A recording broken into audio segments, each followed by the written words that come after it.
I'd like to call this meeting to order. Please stand for the Pledge of Allegiance and remain standing for the invocation.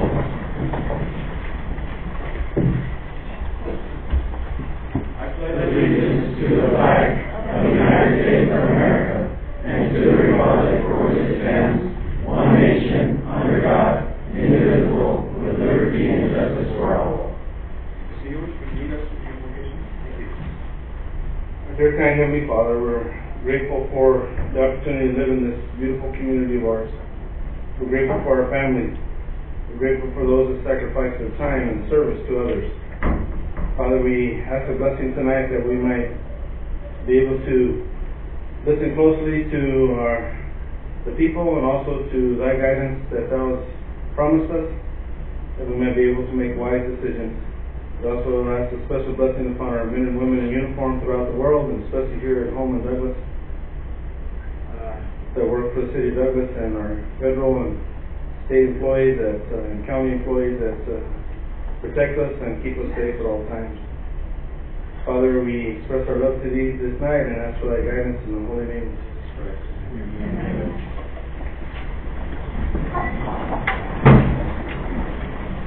Roll call. Mayor Robert Rivas. Present. Councilmember Margaret Morales. Present. Councilmember Mitch Lindemann. Present. Councilmember Donald Hewitt. Here. Councilmember Ray Shelton. Here. Councilmember Cesar Soto. Here. Councilmember Jose Grijalva. Present. Interim City Manager Doreen Watson. City Attorney Juan Pablo Flores. Present. City Treasurer Luis Pedrosa. Present. Rules of conduct will be followed by all calls to the public speakers. Each speaker will be given up to 3 minutes to speak. I ask all speakers to observe rule of decorum and good conduct. I will not allow any speaker to make personal, impertinent, or slanderous remarks. I ask the audience to observe the same rules of decorum and good conduct. I will let you know when there are 30 seconds left to speak. Item number 5, person wishing to address the council in writing or verbally on any item not on the agenda. Mr. Mayor, please pass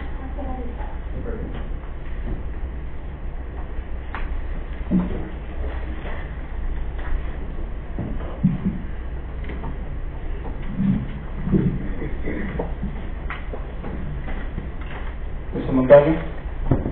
Thank you. Thank you, Council Mayor. I've been in business for 21 years, and I live right by business right by the border. We've always felt secure and safe.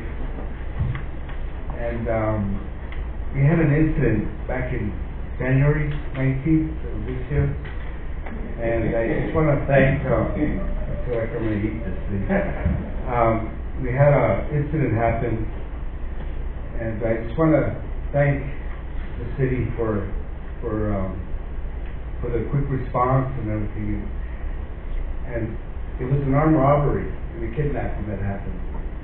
And in 21 years, we've never had something like that happen. And we've always felt safe. We've always, you know, it's just a very humble town. And I just want to thank the Douglas Police Department, detectives. They're always there for us. I wrote a letter out to the chief, and I want to read it to you guys because, you know, they've always been there for us. Not only the Douglas Police Department, the fire department, the city workers, they're all great. I mean, I deal with somebody from the city every day, either finance, the workers, everybody. And this is the letter I wrote to the chief, thanking him. And I have a copy for you guys if you'd like one. It says, Dear Chief Fullen, look around my glasses. I would like to personally thank you and your police force for your quick response during the unfortunate event that happened at Watermark on Saturday, January 19, 2019. The promptness of your officers has made my employees, family, and especially me, for the security of my employees and my family, feel safe in our community. I would especially like to thank Officers Fragoso, Alvarez,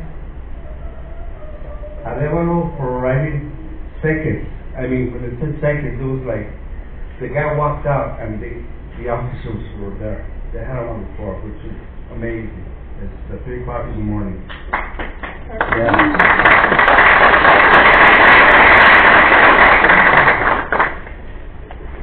The professional and calm during the stressful event, putting us at ease. I would also like to thank Officer Gonzalez and Detective Gomez for the follow-up with the investigation police report. The reassurance of the safety and feelings of the sympathy and support provided to my employee who fell victim to this event is greatly appreciated. We thank you and all your officers at DPD again and for the service of the community of Douglas, Arizona. Thank you. Thank you so much.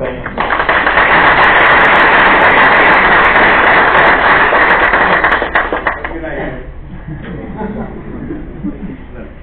Thank you. City's fine, it's right here. Señor Duarte.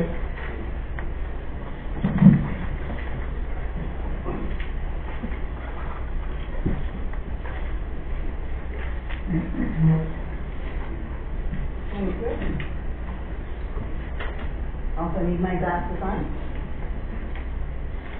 My name is Tanya Duarte. I am a Douglas Ward 2 resident, 2001 9th Street. During the past several months, I have grown more disgusted by the actions of the mayor and some council members than I ever thought possible. This is due to the lack of transparency, perceptions of corruption, the lack of accountability, the waste of money, and the welfare of Douglas taking the back seat of self-promotion and ego. These actions are not representative of Douglas. Douglas is caring, generous, helpful, and full of community pride. We are ethical and honorable. Douglas is honest and open, faithful and strong. Mayor Uribe, your leadership does not represent Douglas. Because of community strength, I stand before you with the mayoral recall petition number. When I started this petition, not even my husband knew that I was going to walk in the doors of City Hall to pick it up. But somehow, before I even walked out to the steps, those steps right there, Councilman Grijalva already knew and was calling me repeatedly on Facebook to discuss it. Not even 30 seconds after walking away from the city clerk's window empty-handed because no packets were available. When I did get the packet and posted it to Facebook, several esteemed community leaders volunteered to help collect signatures. This is a zero budget. We're using everything that we already had at home. 569 valid signatures are required to initiate the recall election. To date, we have nearly 800 signatures.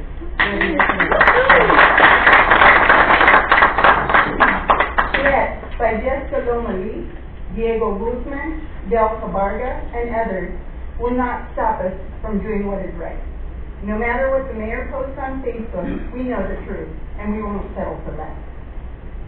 We won't tolerate the mayor allowing threats and false remarks towards our community. We are not hateful or racist towards the mayor's heritage. Remember, he won the election? La Bartolina, really mayor. What we do hate is unethical, immoral behavior that reeks of corruption, dictatorship, and novella evil types of behavior. Our city is running bankrupt due to the mayor's actions. 30 seconds remaining. We cannot afford a recall. However, it will end up costing us more to keep it. Mayor Uribe, you are hereby given a vote of no confidence by your constituents. You are no longer a trusted public figure, and you do not represent us. We, your constituents, the residents of Douglas, petition you to resign effective immediately. If you do not resign, the recall will happen. If you're planning to do what is best for the city, have any truth, you will resign. Thank you, Mr. Evans.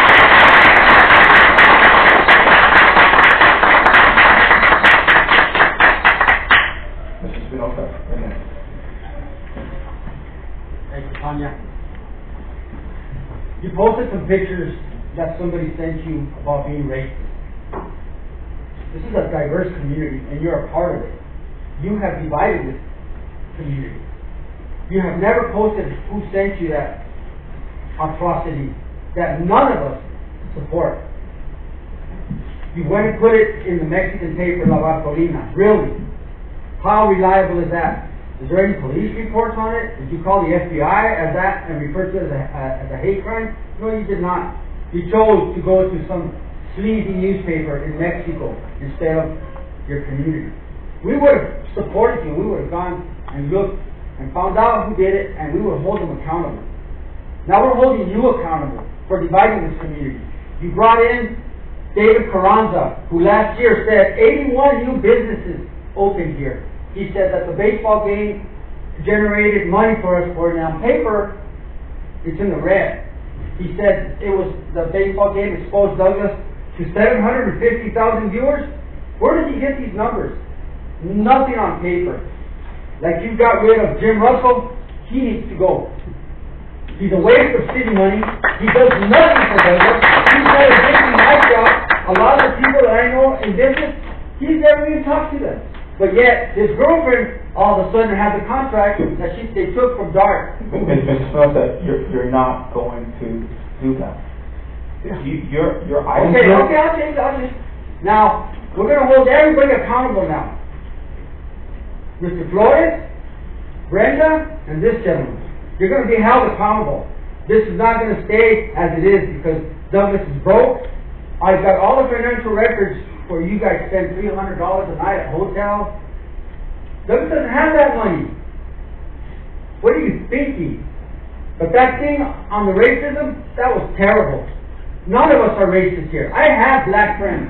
I have white friends. I have Asian friends. And I have Hispanic friends. None of us in here are racist, right? So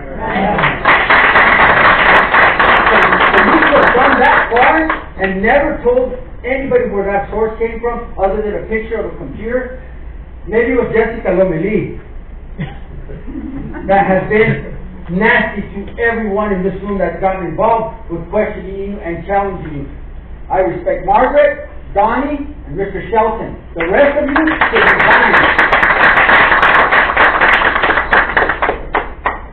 Thank you, Mr. Espinosa. Dr. Gomez. I apologize for my glasses. I picked my wife. I'm Dr. Mike Gomez at 2350 12th Street. I was observing the open meeting laws by the Arizona statutes, and I never saw a public notice that you guys were going to have a meeting in Agua Prieta and that your consultant, Luis Ramirez, was going to give a presentation.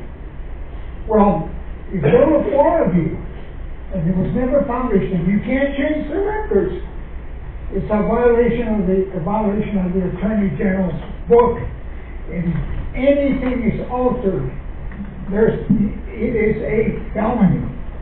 Now, on the open meeting law, I went to the statutes, and there's 6 pages of how you can avoid violating the open meeting law. And some of them are very, suppose that the mayor sends an email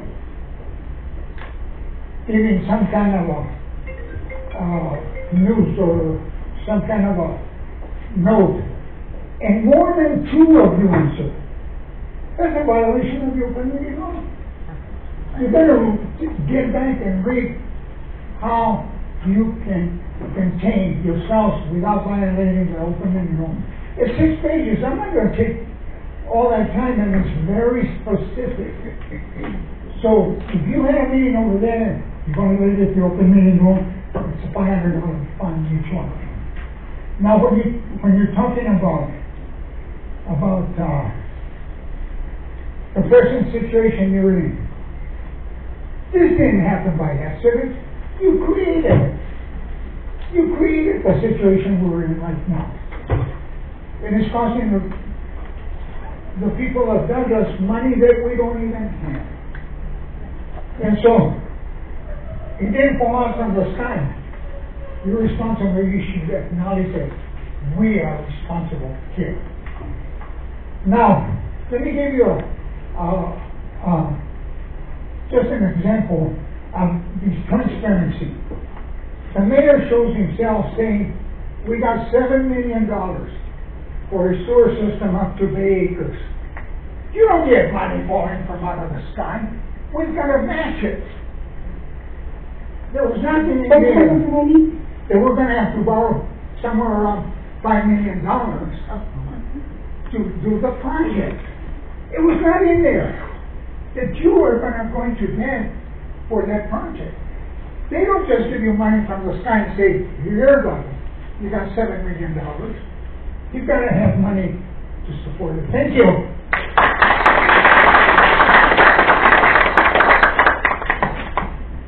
Mr. Donnie Hewish Jr.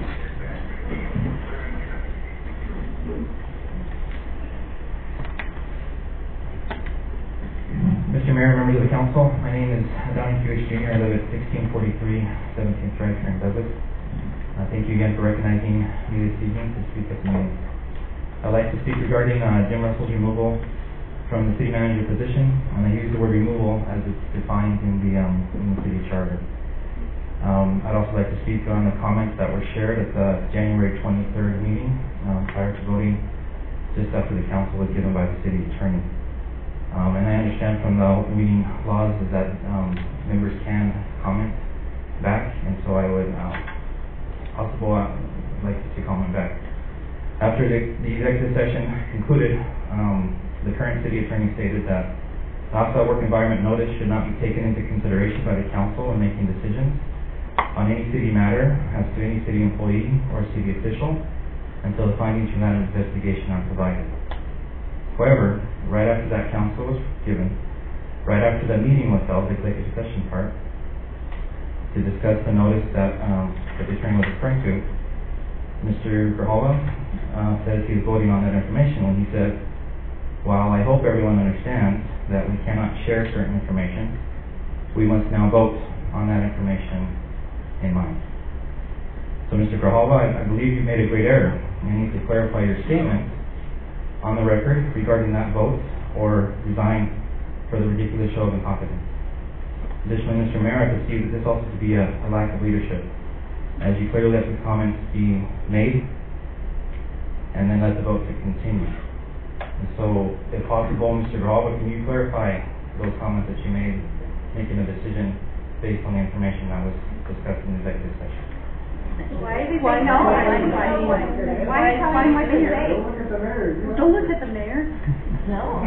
Look at us. We're not going to go back. I understand you don't have to comment, but I understand that you can comment and you can clarify. You can, but at this moment, we're not going to go back and forth. No, that's fine. I'm just asking for, that's it. I just wanted to ask those things because that statement was made and it's very clearly written in the records of the meeting.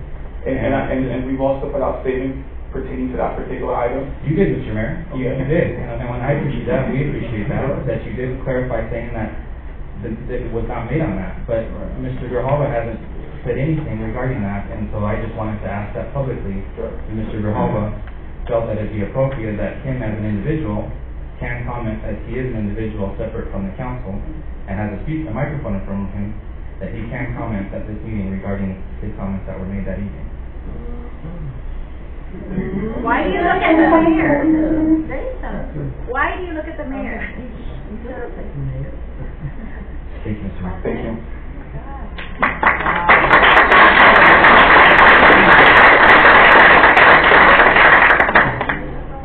Mr. Grijalva, would you clarify your comment? Yes, I posted on Facebook later that night on my political page that as I was talking, in the first paragraph of my statement about the October executive session, with the information that we had from the October executive session. That's what my vote was depending on, not on the January executive session.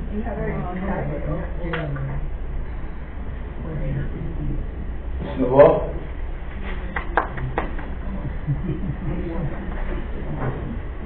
Good afternoon, my name is Mario Novoa. I reside at 3015 East 12th Street, Mayor Uribe, Council, Interim City Manager, members of our community. I am here to advise you of my concerns with our current city administration.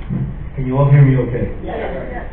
I am a mayoral recall circulator. I decided to be part of this cause due to my concern with the current actions of our mayor and certain council members.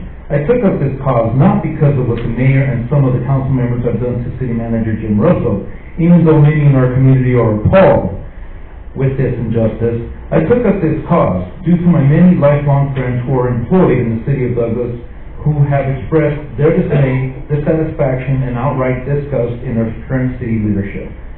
These employees are the backbone of our community.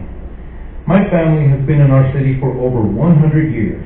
Therefore, I feel that I owe it to my family and my friends to stand up against this questionable actions taken by our mayor and some of the council since last October. Mr. Grijalva, the level of morale within our city employees is at a new low. Mayor, you and some of the council are showing signs of not caring for employee morale because our concerns seem to be falling on deaf ears. Well, I do care for the city employees, as it was evident when I spoke to 5 out of 6 council members in October of 2018 and advised you of the future progression of not only our fire department, but also our entire city. I wanted to do this before I retired. Mayor, you call some people instigators and trolls on your social media page. No mayor should ever refer to his community in this manner, and it further shows that you are out of touch with the citizens and employees of this city. Many of us in this community have been attacked on social media by your friends and some fake profiles, and you have not once stood up and said enough when we were attacked. You have made the situation worse, thereby losing the public trust in our administration. I have received many accolades during my career in the fire service and made our town a little bit better with some of the decisions that I made as your recent fire chief. Yet, as soon as your followers found out that I was a circulator, I was attacked on Facebook. Many long-standing City of Douglas families are appalled by our current city administration actions. That is why many members of these families who still live in Douglas have called me and other petition circulators personally to have them asked to sign. Enough is enough. And many of us here in Douglas do not approve of you and some of the members of your administration due to your lack of communication, professionalism, and care of the employees. Mayor Uribe, you have gone on an irresponsible spending spree. Enough. Show us that you truly care about our community and save our city $25,000 on this recall. Money, I might add, that is no longer budgeted because you and council did not follow through on the balanced budget you approved in June of 2018. You have continued to increase spending. We stand together. We ask for your resignation immediately. Thank you.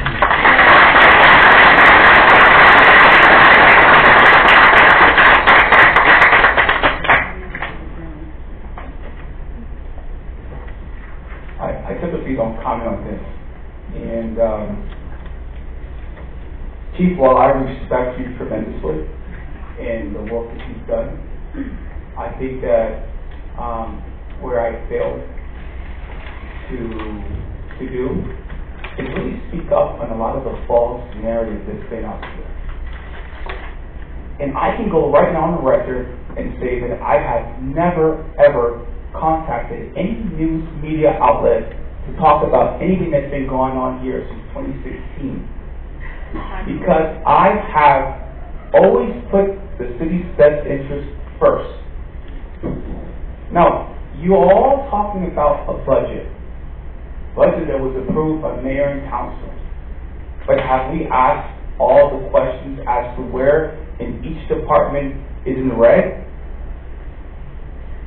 Have you all been aware of where the departments and the funding has been going? Or I might ask this. I'll ask this. I have made it a very point that anyone is welcome to come to my office and talk about any single item that is in the agenda or that is pertaining to the city. 3 minutes. And at this moment, excuse me, I respected you when you were talking. 3 minutes. It is my time. 3 minutes. It's my time. At this moment, what I see here is a council made a decision based in the city's best interest. And if you all want to know the truth, we put out statement. There are documents in there back in October pertaining to particular items for a specific person. And if you all want to know the truth, then allow that person to make that document public. I am a man of integrity, and I've given them my very, very best. And if you feel that at this moment that's laughable, so be it. But I will not resign. Well, cost us more money. We already have. Mr. Douglas Wright, please.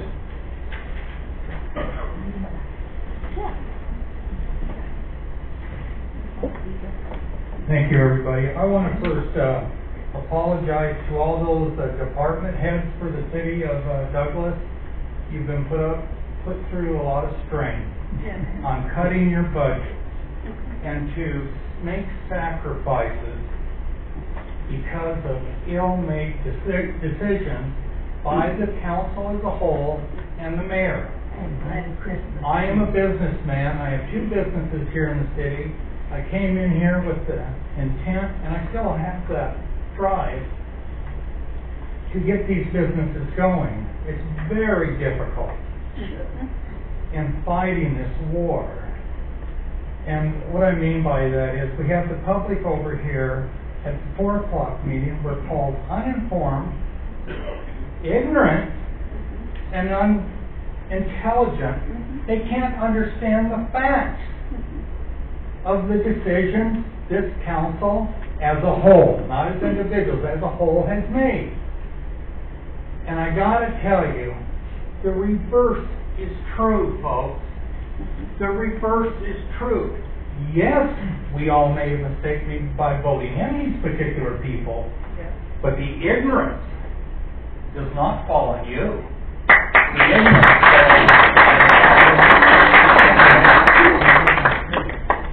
And we had the interim city manager at 4 o'clock talking about this, that you guys don't know anything. We know. Let's all backslap each other and tell each other how great we're going to get along in the future. We won't talk about the business side, the negative cash flow decisions that have been made and swept under the rug here. Whether it be a baseball game, whether it be hiring an interim city manager, then we're going to vote on, and I'm sure approve, the legal side of it. It's another $6,500 to represent them. One last item. I don't see any corporate heads in this meeting. Where are the people that are not only the taxpayers, but pay everybody here? Where are they, Mayor? They're not here. Where's the Maquiladora owners? Where's the Border Patrol heads? Where's the port people? They're not here. You know why? Because they're never represented here. They've never been invited.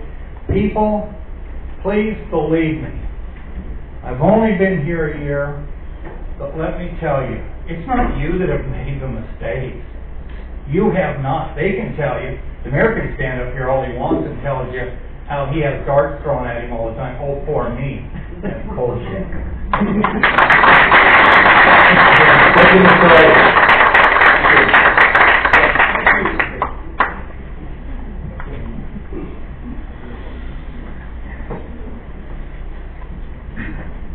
Break, Mr. Break.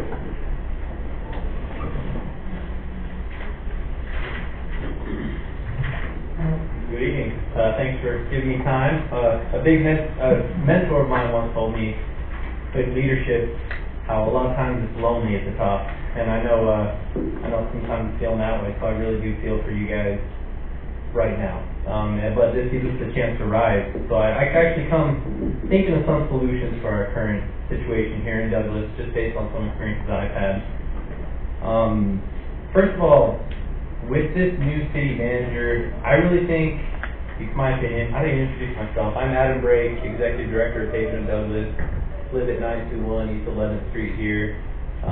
My family moved here 6 months ago. We love it here. We're totally invested in this community. With the new city manager we're appointing, we really need to make a push for someone who has strength in marketing. When my wife and I chose to move here, we started doing online research and found nothing, and saved a few short YouTube videos. Having lived here 6 months, we now see the things that would have drawn us in quicker. The fact that cost of living index is 81, 28 less than Phoenix, and less than Fort Wayne, Indiana, which is widely considered the lowest cost of living in the country, meaning we're basically the lowest cost of living place in the U.S. It's not marketed. Presence of law enforcement is huge here. You can buy a nice house for close to $100K, maybe less. You have another country down the street with a beautiful culture and the potential to leverage costs from across the border for your benefit. We have fantastic running and hiking trails, some of the best I've ever seen, right by D Hill. As we begin a search for city manager, I really want to impress upon your minds to bring in someone who is a very strong marketer, a marketer first, or perhaps even someone who will be able to hire a marketer and get the word out for Douglas. Our reputation across the state, having been someone who searched, is really non-existent. We have a great product here. We have some amazing people. I think there's a lot to market there. Second point, with city leadership, a lot of the issues are systemic issues, not individual issues. I don't think it's any individual that's necessarily failing, but a system. You know, I noticed on a Facebook post from a while back that the last time the city master plan was revised was in 2002, noting that kind of such a lack of a plan had lost us businesses. Leadership principle number 1 is that you own everything. The lack of a plan is not a city manager's fault. It's the fault of those who lead the city manager, the mayor and council. I manage employees, and while I love my employees and I'm respectful, sometimes you have to put the screws to people, so to speak. You got to hold them accountable. Everybody in the city, every city employee should be giving accountability reports and be able to account for every single thing they do. You can build dreams while also being a strict taskmaster. If there's no city plan and we're losing businesses, we need to look in the mirror and hold our people accountable. And just the final thing, I only have like 10 seconds left. We have a wealth of business owners. I myself manage 80 or so employees. I'm one of those people who... Thank you, Mr. Brady.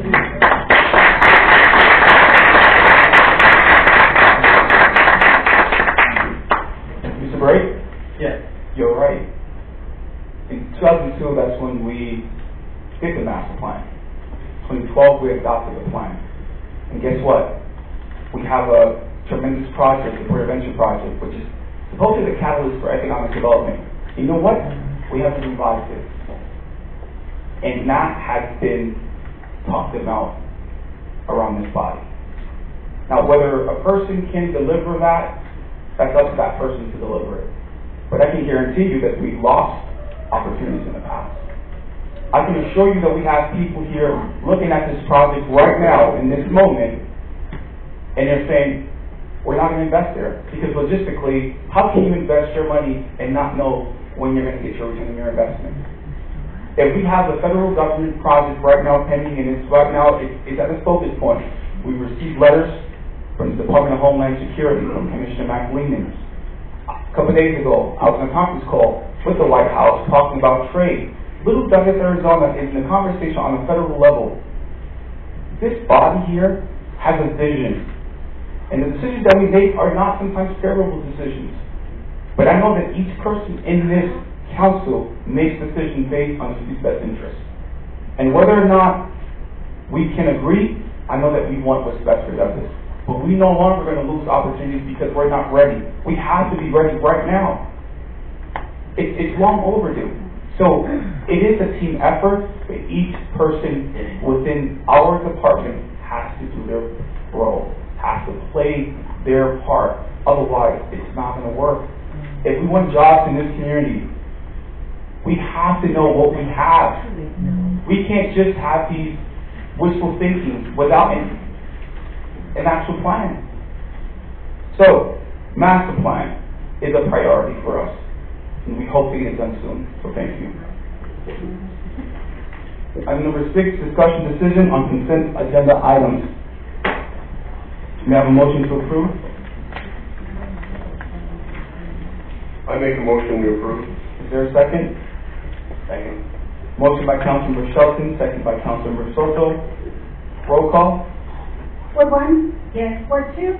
Yes. Ward 3? Yes. Ward 4? Yes. Ward 5? Yes. Ward 6? Yes. Mr. Mayor? Yes. Motion carries.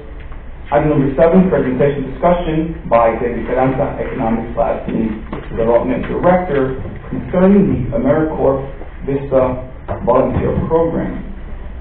Mr. Carranza?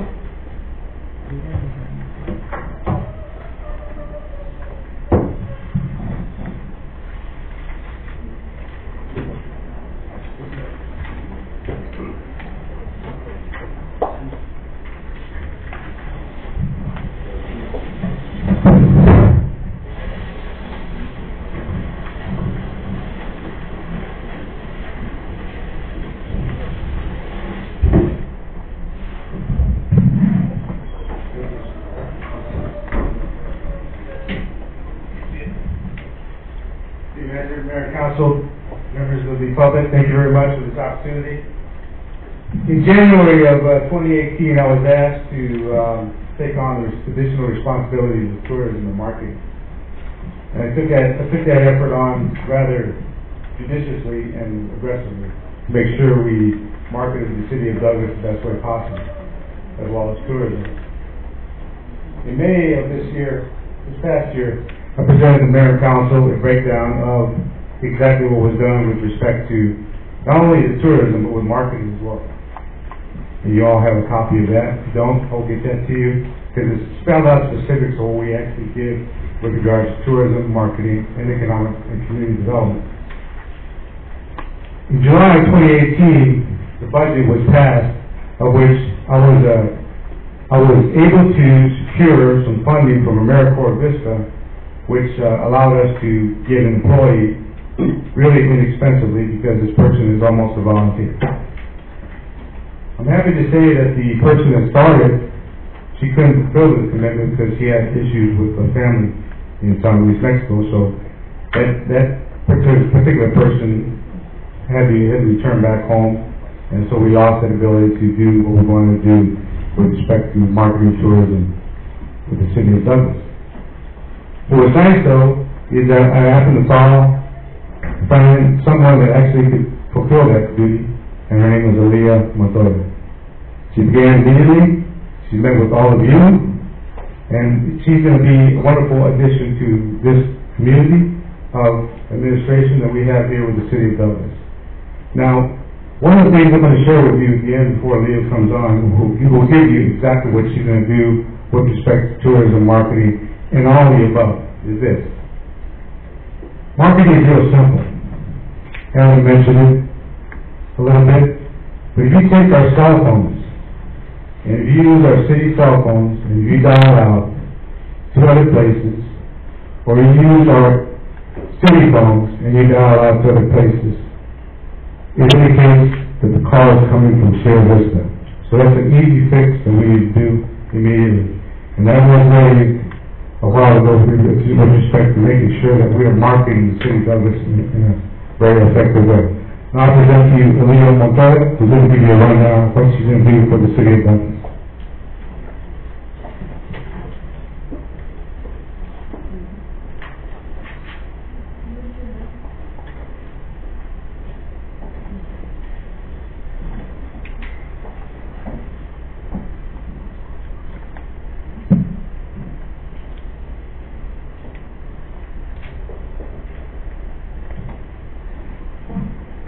I'll go ahead and get started.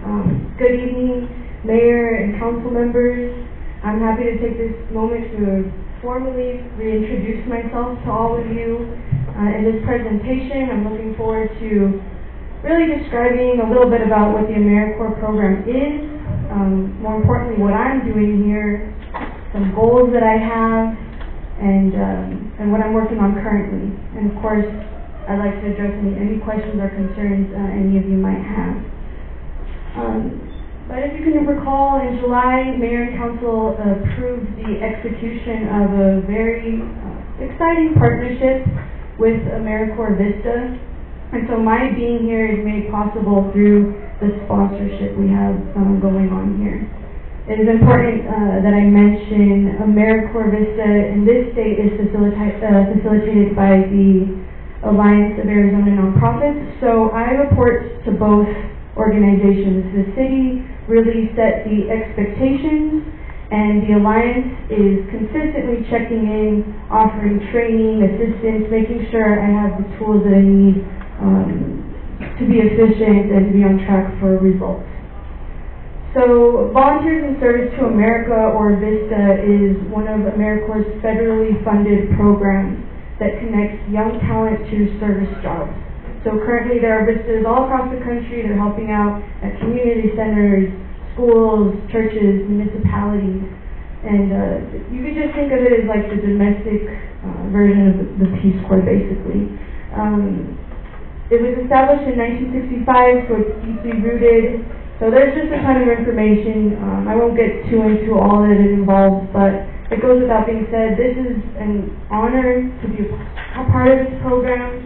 It's something that I take very seriously, and I'm just so excited to be in this role. So I'd like to thank you all for approving this back in July. I think it's going to be beneficial.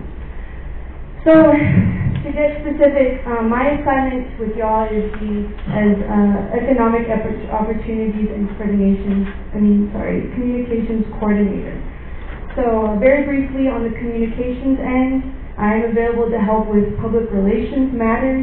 I have plenty of experience with press releases. I can work with city administration to compose official city statements or news alerts. I know that the hiring of a PIO was brought up in the last budget review, but that couldn't be prioritized at that time. So I hope that when you find that it is necessary, you utilize that extra public outreach function. I think it's going to be beneficial for everyone. My area of focus in particular, though, is going to be to increase tourism and support local business growth by developing and strengthening resources and marketing efforts.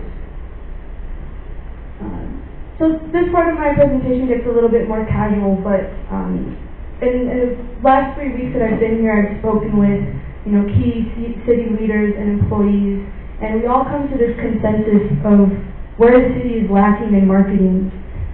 One of those is amenities, and I think we can all agree our amenities are severely undermarketed, and that was brought up a few times already this evening. I know that we have more than enough to be the perfect place to live. Like I feel that personally, and if we can find ways to reach this unacceptable amount of people who are honestly uninformed, I think we're going to make a big impact there. Our culture is really underrated and undermarketed. Very quickly, just to put in some context there, like Douglas is quintessentially the Mexican-American experience, and we can capitalize off of that. We're not doing that right now. Why is our community not home to like the state's Mexican food festival? Those are just some ideas. And then lastly, out of these casual conversations I had, about 8 out of 10 city employees agreed that we have some sort of identity issue. That's something that we need to address as well. Are we home of the Bulldogs? Are we gateway to Mexico? And all these points might seem a little rhetorical, but I want you to know that this is the way I think. Okay, I'm a philosopher. These are the things I'm going to be looking back to when I'm trying to find ways we can tackle these barriers that are keeping us from where we should be and where we absolutely will be, I'm sure. When it comes to shopping local and working with the businesses, I believe this is in the next presentation, so I won't go into too much detail. But as you know, the Merchants Festival is coming up next month. It's a first-time effort, and this is just an example of our department giving the private sector the tools they need for their own success. So this is how the city is getting involved, basically through advertising. I'm also really excited. Joel Camacho from IT has let me jump on board with what he's been working on in updating the city brochure. This is the brochure as it stands currently. I don't think it's competitive. Just in summary, our new marketing plan needs to be something that is competitive and that shows the world how we view ourselves and how we should be marketed. So the new brochure is going to have a lot of this information, Douglas's history, a little bit about our amenities, but it's also going to prioritize connecting our visitors and residents with, the restaurants we have here, places to stay, places to shop. And it's also going to have like a pretty cool map on the back that's going to connect the brochure readers directly to these businesses. But more importantly, all of these big ideas that I have, and probably what everyone's wondering about, is how am I going to sustain them? And so what I'm most excited for, and probably the most important thing I should mention, is that what I'm really here to do is build capacity, and that's through funding. So I do have some training now, just through Rotary Club for grant writing, but I'm excited to be getting additional training from Arizona League of Cities next week, AZ First, the Alliance, and I have a personal and modest goal of securing $100,000 this year, and that's, to secure my marketing and shop local campaign. But as I've spoken with all the city employees, I've let them know that I'm trying to go beyond the scope for, as David calls it, the low-hanging fruit. There's grants available through the Legacy Foundation, USDA for rural development, the Community Foundation. I know we need more youth development programs, professional development. The police department needs communications equipment, always infrastructure. In summary, I'm here as that extra help. I'm excited for this opportunity to serve, and if you have any questions, I'd be happy to answer them now, or otherwise, I'm now in the city directory. So thank you very much for your time. Thank you. Welcome.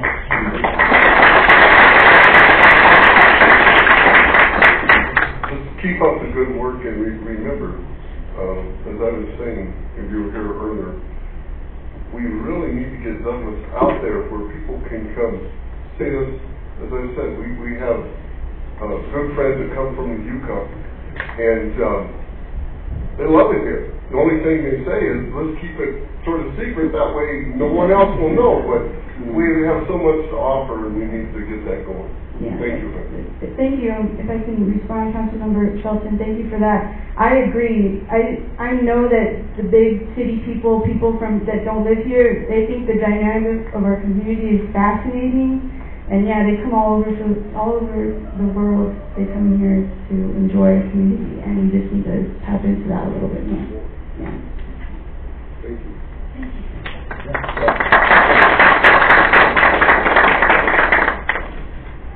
Item number 8, discussion decision on approval of 3 Avenue closure between 8th Street and 12th Street on March 2nd, 2019 from 2 p.m. to 8 p.m. for the 2nd annual Douglas Merchants Association Spring Festival. City Manager, Mayor, Council, members of the public, thank you once again. I'm here at David Caventa, Economic Community Development Director. I'm happy to announce that this is the second year we're having this is called a festival this year on G Avenue. And what I've done since I've been here is, contrary to what other people may have said, I created a BR&E program a couple of years ago with respect to the many businesses in the city of Douglas, in particular within the corridor of G, which we often agree it's of great importance. And one of the things we did is, when I first started, was create some classes with each of the members of the merchants along that corridor, as well as teaching them social media, etc. One of the things I remember hearing one of the council members say is the city shouldn't get involved in a lot of things, but they should support. The nice thing about it is the merchants have gotten together. They have now a merchants association that they're putting this system on. And that's what I'm really proud of. It's going to be on March 2nd, and if Ida were here, she'd be giving me a rundown. She'd be so excited. I mean, it's unbelievable. I spoke to her, and Councilman Grijalvo is with us, and they're going to have a wonderful time trying to put this thing together, and the city's going to help support them with their efforts. Why is it important? Because it's the second year, and it's going to continue growing if we all make our mark on it, and all of you participate in buying and selling, if you have to, at the festival itself. I thank you very much, and look forward to this event on March 2nd. And you'll probably be hearing more about it because there are flyers. And you know, creatively, when you're an entrepreneur, as I was 2 times, almost 25 years in business, you creatively find ways to market. And these people are doing that every single day. Thank you. Thank you, DC. Have a motion, Mayor. Mr. Hewish. Move that the mayor and council approve the closure of G Avenue between 8th Street and 12th Street on March 2nd, 2019, from 2 p.m. to 8 p.m. for the second annual Douglas Merchants Association Spring Festival. Second. Motion by Councilmember Hewish, second by Councilmember Morales. Any discussion? Roll call. I just wanted to throw out there with a lot of talked about it. We are doing this instead of the Jazz Festival, so I want to thank you because we talked about it because we wanted to include the community more. But even though, like we discussed earlier, not doing the Jazz Festival, but doing something for the community like this is what we need to do to support our local vendors, our local merchants. Let us give them the platform, but let them succeed. Let them, organize it. And she's been doing a great job. If she was here, I mean, like David said, she'd be jumping up and down, enjoying and excitement. So whoever can make it out, the council members too, I mean, put a notice out there that we're all going to be there if possible. But I mean, this is something unique for the community that I think is going to go on for more years. Thank you. Any other comments? Roll call. Ward 1? Yes. Ward 2? Yes. Ward 3? Yes. Ward 4? Yes. Ward 5? Yes. Ward 6? Yes. Mr. Mayor? Yes. Motion carries. Item number 9, discussion decision on approval for interim city manager Doreen Watson to facilitate the recruitment process for the position of city manager. Mr. Pedrosa? That would be Mrs. Pedro. Oh, Mrs. Pedrosa, I apologize.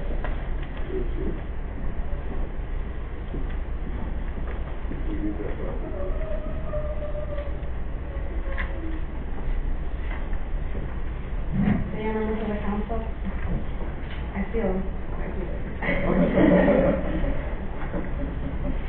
So the January 23rd of this year council meeting, Mayor and Council appointed Ms. Watson as the interim city manager. And at this time, we're requesting authorization for the city to start the city manager recruitment process. This process usually takes 4 to 6 months. And we're looking into advertising in the International City Manager Association, the Arizona Daily Star, our local newspaper, the Douglas Dispatch, Arizona Legal Cities and Towns, and our City of Douglas website, and also do some direct outreach to current city managers and also assistant deputy city managers in the city of Arizona. Any questions? May I have a motion to approve?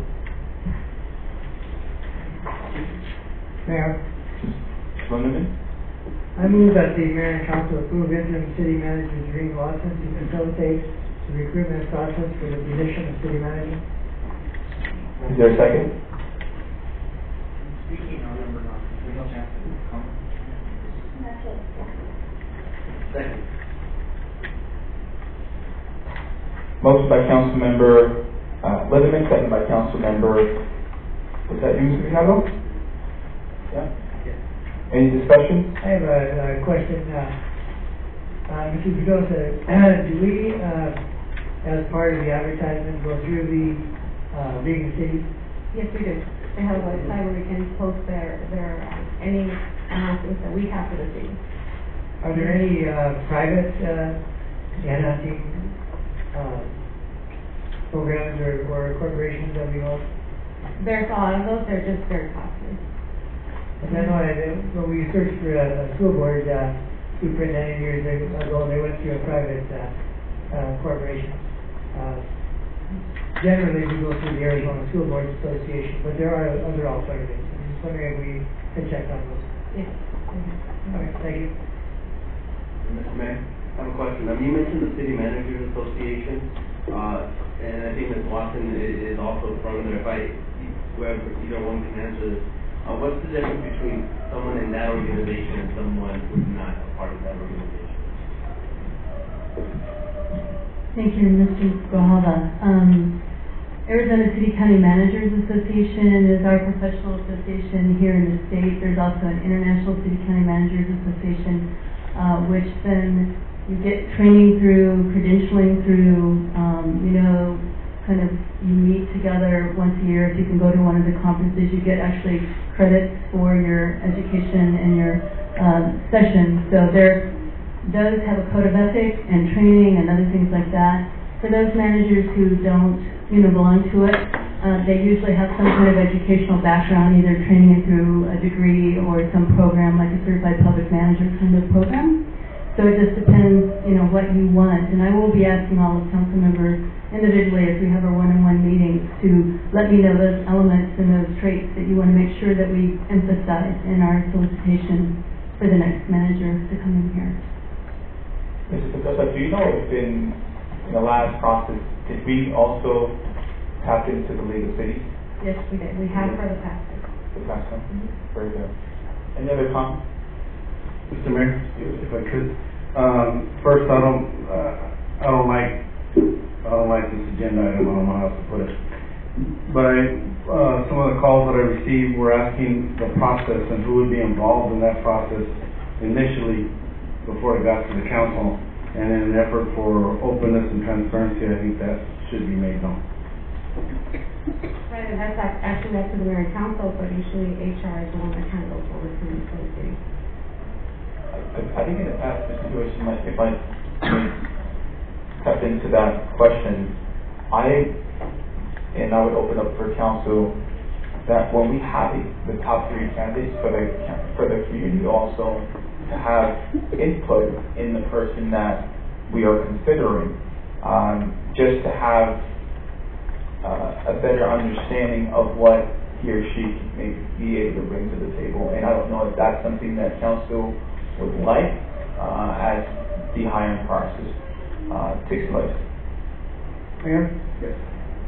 In previous years, when I was in service, the council is the one that reviewed the resumes and then conducted the interviews. HR was the one that reviewed the applications first, and then it was provided to council for the met the qualifications. And yes, council did the interviews for the. That meant the minimum qualification. Correct. Yes, the required qualification. Okay, thank you. Mr. Yuish? I just want to make sure, so it'll come from HR to the council. No. If that's the way mayor and council wanted it. So how would we decide?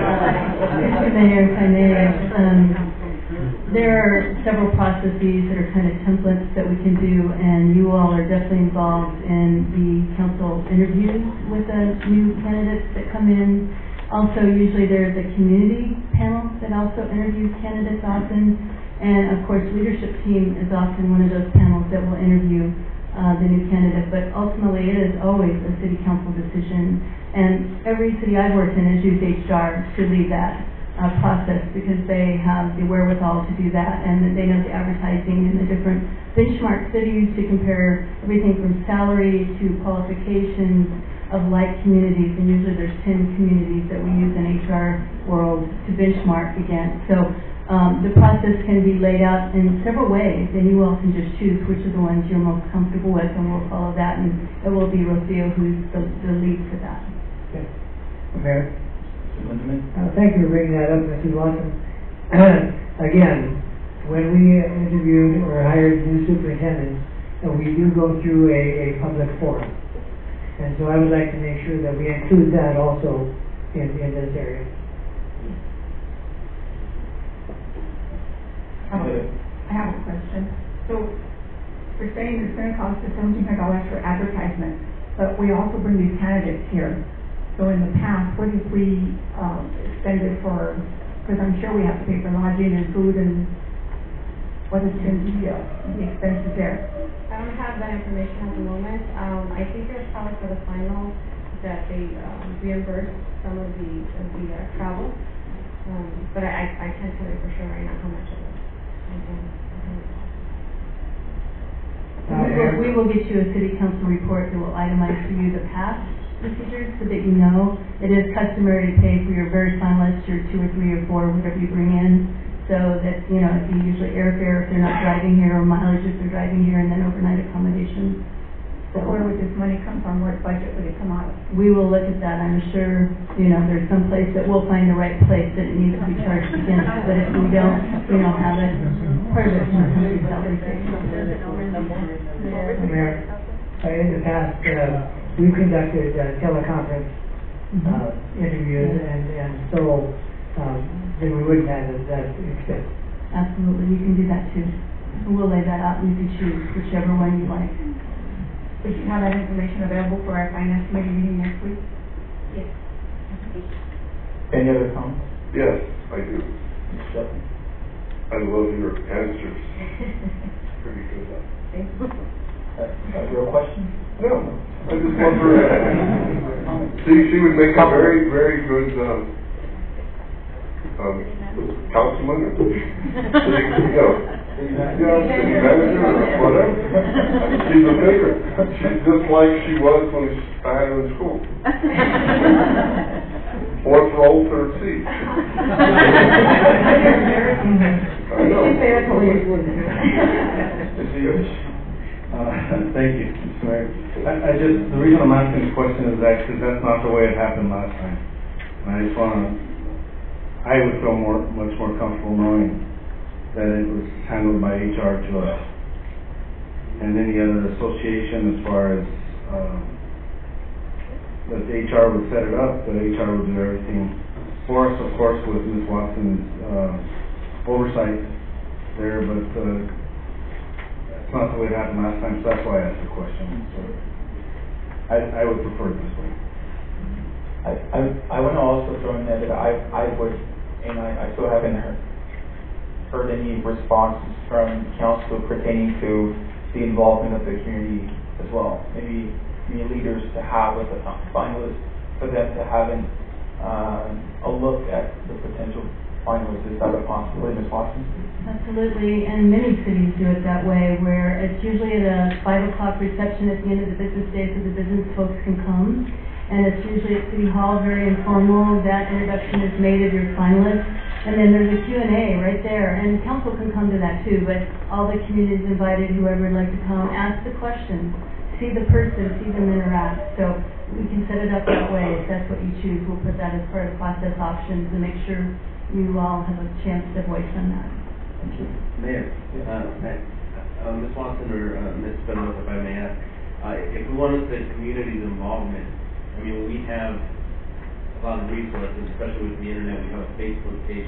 Why don't we put, I mean, is there any way we can put sort of like a questionnaire, not a questionnaire, but a poll? What's one of the most important qualifications for that individual, so that could also help us out in the search process? You do survey monthly, you can do it that way. We can check with IT. Yeah. Yes, we'll look into how we do that the best. There we go. Roll call. Mr. Mayor, I do have a few questions. Okay. Is there any way that we have, Mr. Yeah, and we can. Oh, you okay? No, you know what? Never mind. They want us to keep it in the center. That's how they.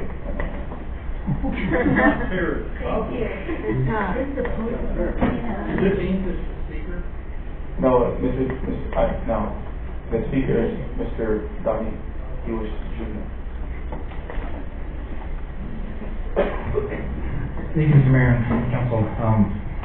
I like order, and this does seem that this is a lot more in order since our comments are directed to you.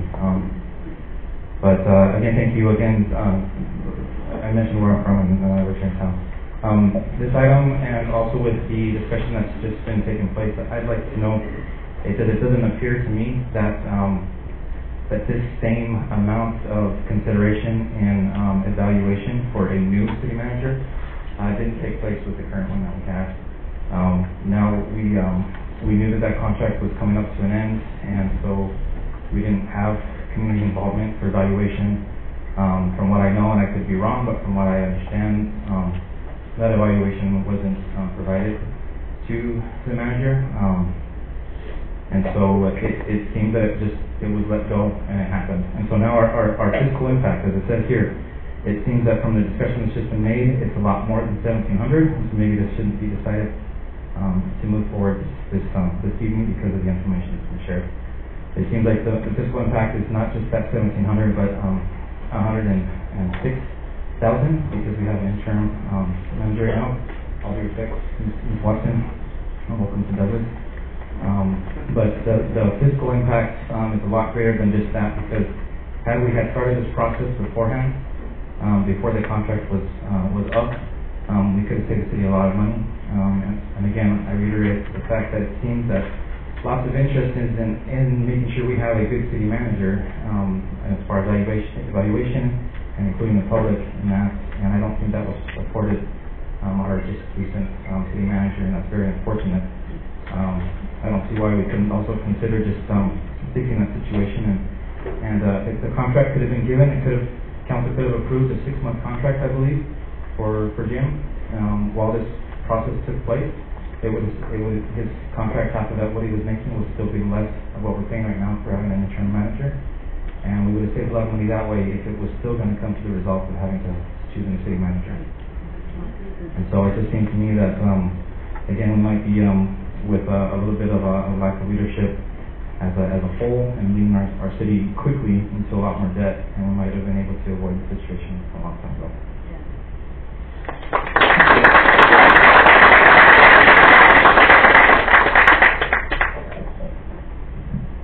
Mr. Mayor, if I may, just remind, this one item is only for the advertising. There will be a different item later when it gets closer to the time, so we'll know better. Okay. Mr. Hewitt, thank you for your thoughtful message. I really appreciate it. Mr. Wright? Again, I wish I could address the public at the same time. I want to make sure everybody here understands the vote that was taken was before you send these votes. Every one of you as individuals, I have no hate, no animosity or anything else for you as individuals. But you as a group have made a terrible decision. The amount of money this is going to cost the city, and we don't know that final cost yet, you were taking the money out of every policeman, every fireman, every city head, and every city worker, and every taxpayer's pocket for that one decision you made. You don't pay the price. Yeah. The taxpayer and the city worker pays that price. What gives you the authority without a fair evaluation where the public's involved in making that decision? Now you have gone down this road, and you're like a bunch of lemmings now. You're just all jumping over the bridge. Well, Jim, that's passed. Baseball game, you lost the money. That's passed. Jim, it doesn't matter anymore. The cost that the city is incurring, which is every employee of the city, is a travesty to this city and for everybody in it. And for you guys to be backslapping each other and let's move on and let's all just get along, like King did in LA, is just terrible. And you four that voted for Jim to leave and to cause the city to spend all these extra funds that they did not have, that you have to go back to the taxpayers who disagree with that decision, is wrong. Thank you. And you're gonna stand by that decision, and you're gonna sweep under the rug like you did the baseball game and other decisions where you've had negative cash flow problems. You did sweep it under the rug.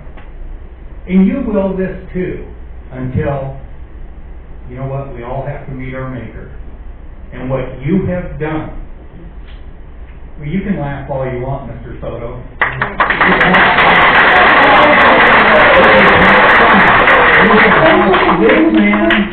You have cost this man his livelihood.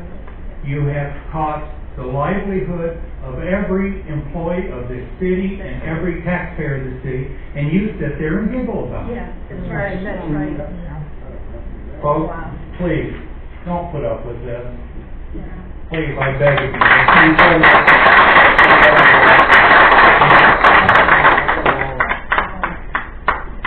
Roll call? Ward 1? No. Ward 2? Yes. Ward 3? No. Ward 4? No. Ward 5? Yes. Ward 6? Yes. Mr. Mayor? Yes.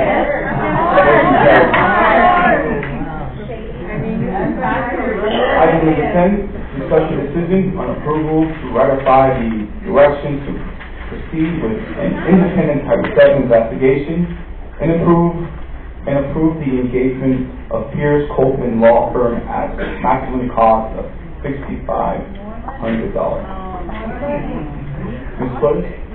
Thank you very much, Mayor, members of council. This is basically a housekeeping matter wherein we're going to ratify the direction given at the last council meeting, and we're going to approve the engagement with the independent law firm. Please speak into the mic. I'm here. We have that right to hear. Mrs. Robles? That was not Mrs. Robles, Ms. it's Gomez. me, and I know what's right and what's not. We have the right to Ms. Gomez, hear. Ms. Gomez, he has the floor. What he has to We do. don't hear him. We can't hear him. He has to, if we continue to have this level of discourse, We we're can't not. hear him. We're here, we want to hear I him. understand that. I heard her the first time. We didn't And I'm going to address them. So let's relax.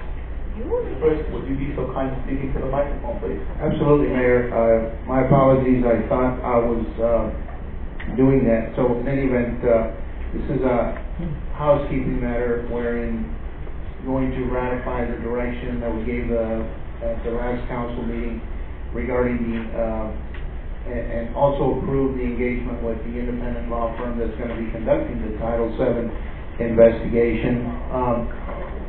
The matter is currently being handled by my department and HR, and all the documentation and investigation paperwork and engagement letters and contacts are being made through my office and the HR department.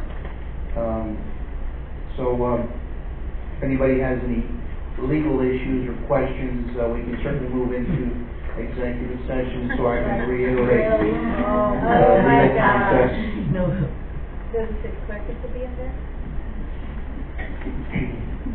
Let me just remind the public that we do have rules of conduct and you can be removed from these proceedings. So once again, like I did the last time, I ask that you let us conduct the business without interruption. In any event, should anybody need legal advice, you can always move into executive session. But hopefully we can take care of this matter expeditiously. Thank you, Mayor. Thank you, Mr. Clerk. I have a motion to approve. Mayor, Ms. Lundey? I move that the mayor and council ratify the direction to proceed with an independent Title VII investigation and approve the engagement of Pierce Copeland Law Firm. Is there a second?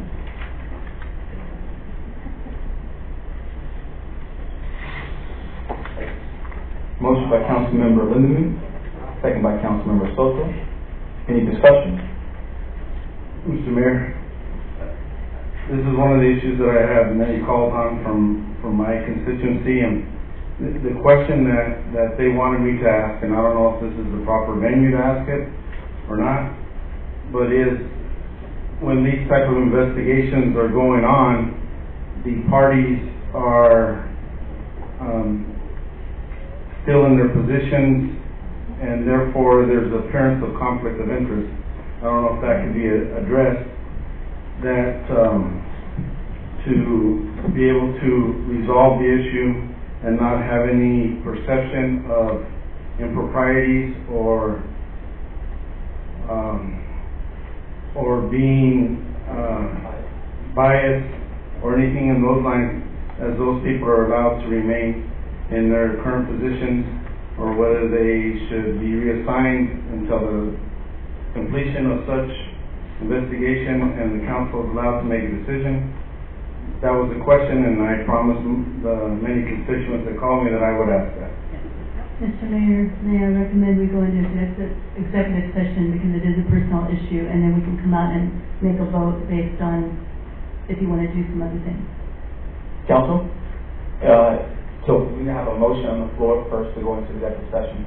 Is there a motion to go into executive session for discussion to the question pertaining to a personal matter?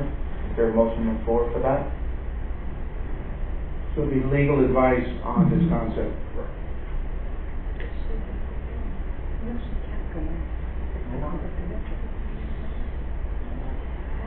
I guess there's no motion. Motion fails.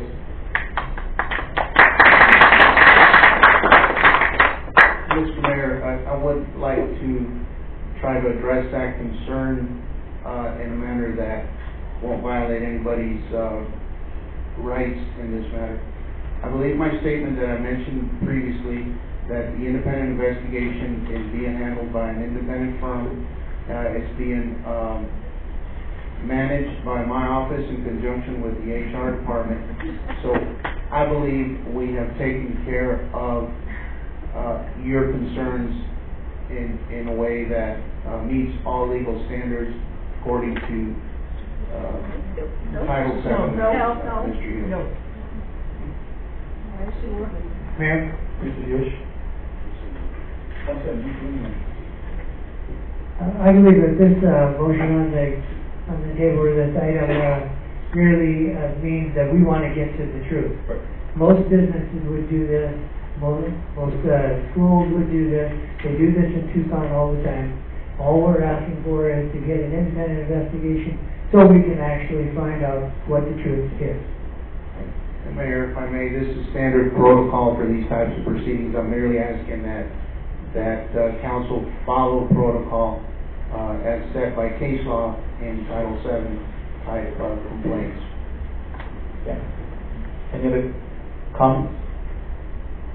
Mr. Mayor, if I may, and I don't mean to argue the point, but you mentioned protocol, so that sent a light off in my head.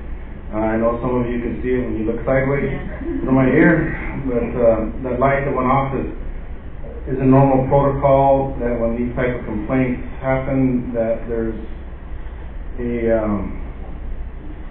separation of the people involved or those types of things, and I think that's the appearance of impropriety, and I firmly believe that and hope and desire that there are none, but the way it looks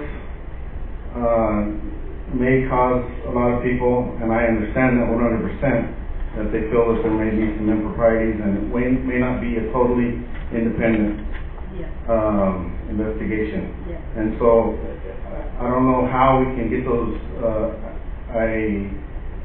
assurances. I mean, I'm not going to have you sign in blood that those assurances will be happening, but I think the public is concerned about that, and that's why I'm bringing it up at this time.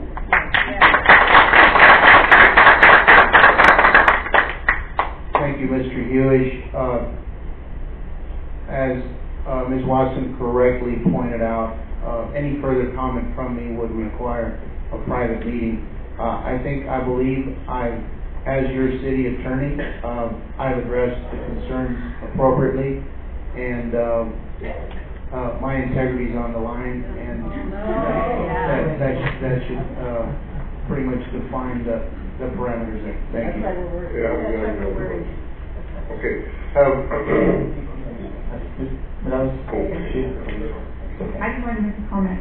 I don't feel comfortable spending this amount of money, but I know that it's necessary. I think we do need to get to the truth. And I feel that the perception is there from the community, and I don't feel that anybody here on either the city attorney or anybody here should decide what course we need to take. So I really think it does need to be investigated by an outside counsel or a law firm, so we can get to the truth, and you can have the truth too. I just don't feel comfortable. Like I said, we're going to have to find the $6,500 somewhere because we don't have the money. And like we said at the last meeting, we're already $300,000 in debt. And I feel that this is something that really needs to be done. Okay, let me ask you, have we already contacted these people and signed a contract, or they started any type of investigation? We've engaged the law firm. We've done some preliminary engagements with them, but this thing hasn't hit the ground running yet. And it hasn't officially started, if that's what your question is. And with all due respect to all the council members, unfortunately, this is a Title VII. It's a federal civil rights act matter, and it is the cost of doing business, folks, and we're going to have to bite the bullet. Mr. Mayor, and that's why I would like to explain that knowing that this has to be done, and I'm in full agreement with Councilmember Morales that the truth needs to be found. I just would hope that we would show everything possible to raise the level of confidence, as we discussed in the previous meeting, that it was done right, that it was done independent, and it was done without influence from anybody involved in the city. And so I will vote yes because I know it needs to happen, but again, I would reiterate, we need to be very clear, we need to show total integrity as far as separating things and not being allowed to show any type of influence, personal comments, whatever. And I would hope and admonish that happens. Mr. Mayor, I have it has been discussed where this money is coming from. If you all remember, in October, an employee brought up about raising a wastewater tax, and we found that money by going into the form. Excuse me. There were more options, if you remember, and Mrs. Morales can also maybe chime in. There were more options from a categorized sort of funds, like City Council has certain funds. Maybe we can use that instead of taking it from other departments, because I don't want it to be taken from the DPD, from the fire department, from any other department. So if there's something where we can take it from that's not needed, I would recommend that's what we should do, and I believe there's going to be a finance meeting. Mr. Flores, I do have a question for you. If this passes and the independent investigation happens, will the results be available to the public? Are they going to be available to the council? Are we going to make a statement depending on it? How much is it going to be sort of classified, or because it is a personnel issue? There's going to be a certain level of privacy in handling the matter, but eventually council will have to take action in an open session, and we'll give direction as to how they're going to proceed once the independent investigation report is produced.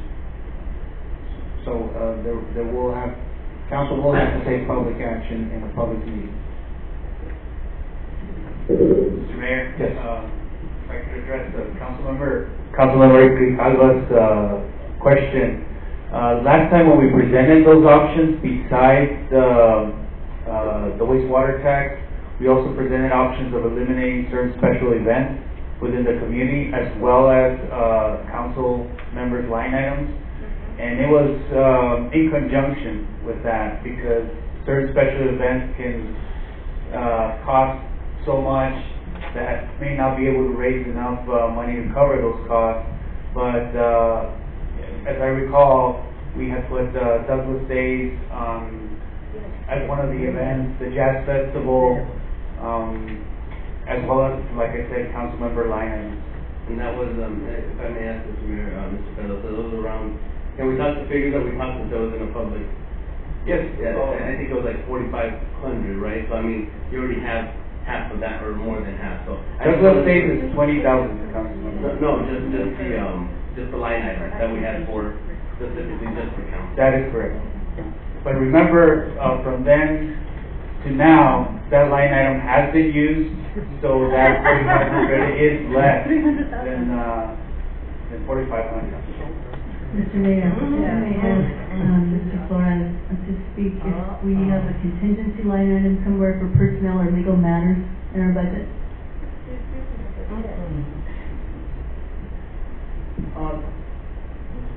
Ms. Watson, Mayor, members of council, we do have in the city attorney's budget a line item for outside services, which will most likely cover the majority or about half. Anyway, I think it basically it should most likely is going to end up being handled through through a variety of line items in order to cover the expense. Any other comments? Mr. Mayor, I still have two speaker requests. Okay.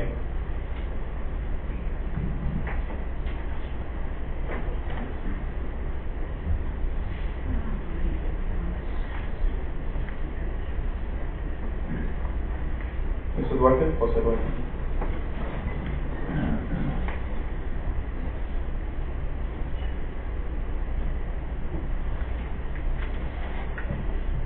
Mr. Mayor, good evening, council members. Thank you. My name is Jose Duarte.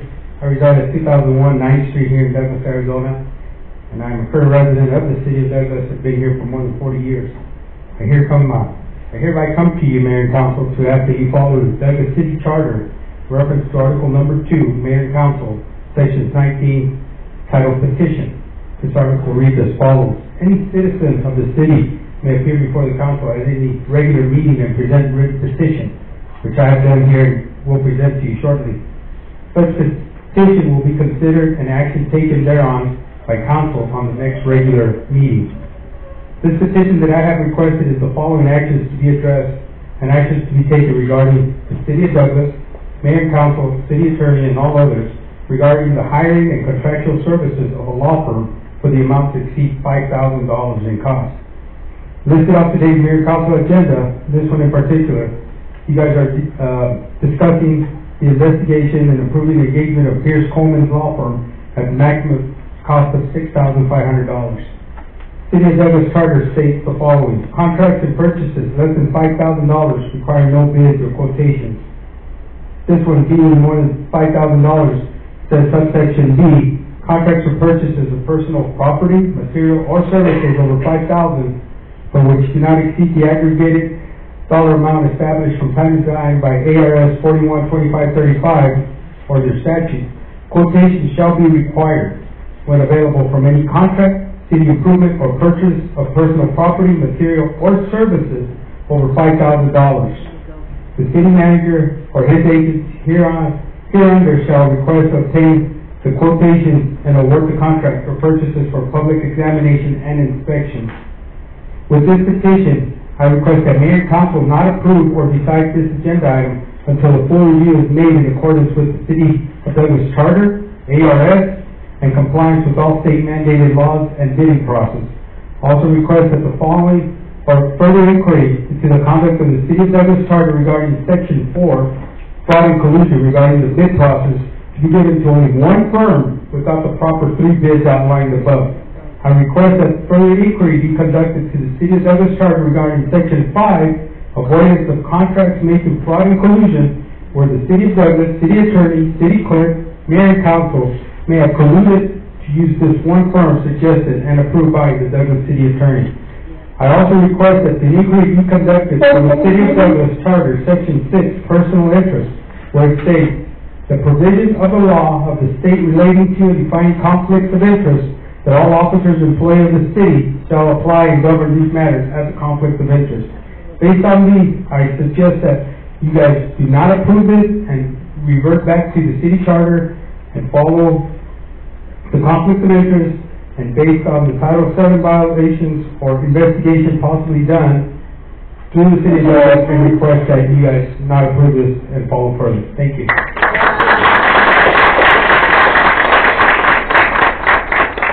Mr. Wright? Sorry, one more paper I forgot to take. Thank you. Sorry for being repetitive. Here we go down the same road again that you four have taken us. Here we go spending money again that we don't have, taking more money away from the city employees and the city taxpayers. Where are we going to draw the line? When are you going to stand up and be accountable for what harm you have caused everybody here? The dissension you have caused in this city and all its residents is horrifying. What you have done. You four that voted this way. I mean, we're innocent until proven guilty, and you have absolutely destroyed the credibility of this man and his livelihood. And I ask that you swallow your pride and reverse your decision and move on and admit your mistakes. Thank you.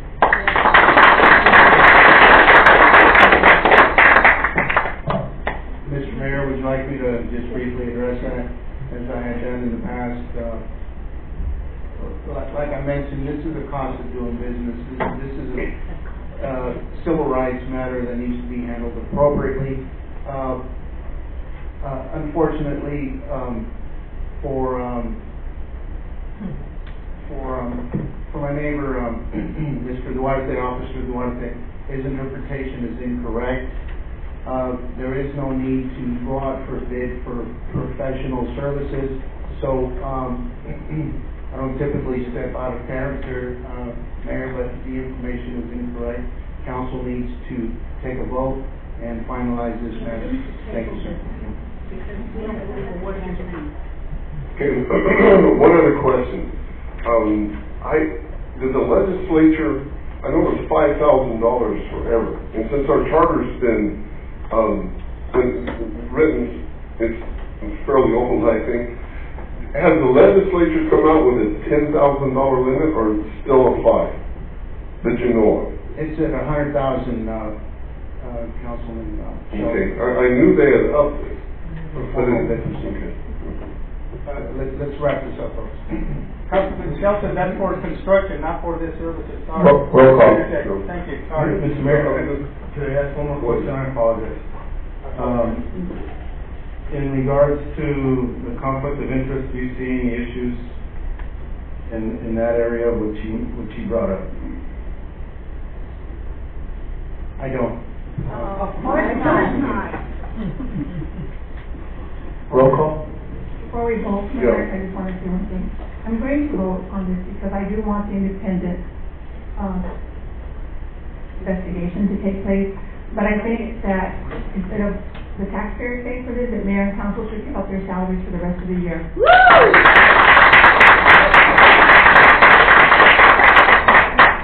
I'll second that.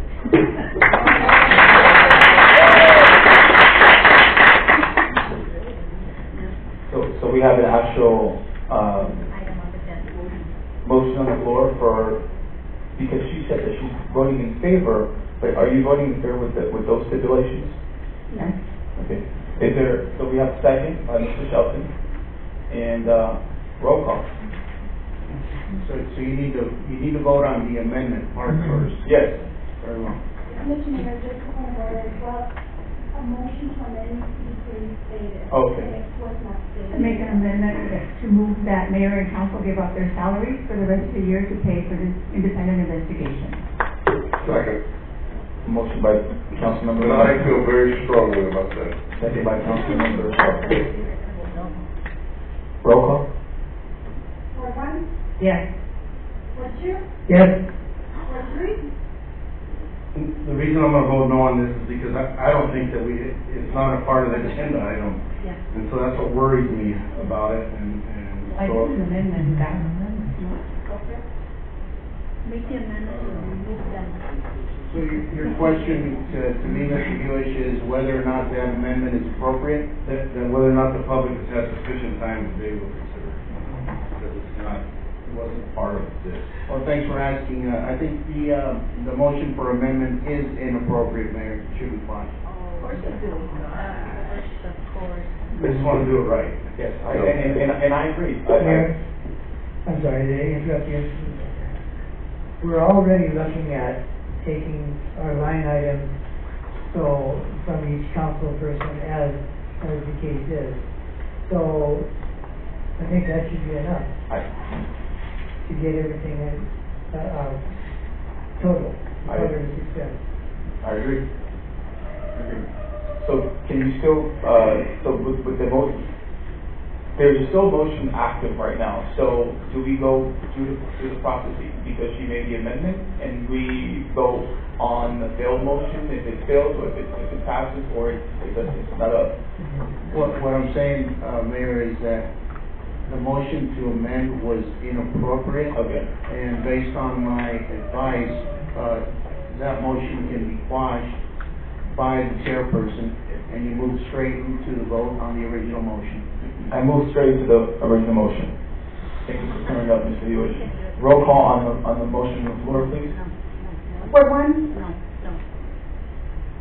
I'm gonna have to vote no then. Yep, there we go. Yes. Ward 3? And again, my vote is because I want this investigation in the worst way. The way we came to this point makes me sick. So the vote will be yes. Ward 4? Yeah, I'm gonna make a comment. Something should have been done a long time ago. And, my vote is a yes. Ward 5? Yes. Ward 6? I'd like to explain my vote also. We're gonna have a finance meeting next week. If we can't find the funds, I think that motion, we can bring it up later on. So I don't want to swap the motion just because it was inappropriate right now. And I vote yes. Mr. Mayor? Yes. Motion carries. Item number 11, discussion decision on approval of third reading of ordinance number 18-1099, an ordinance of the Mayor and Council of the City of Douglas, Culpeper County, Arizona, repealing ordinance number 09-969, and ordinance number 10-992 relating to parking lot fees as referenced in Title 3 of the Douglas County Code, and resurfacing Chapter 314 for the revenue-related ordinance, establishing severability of components of ordinance and establishing effective date thereof.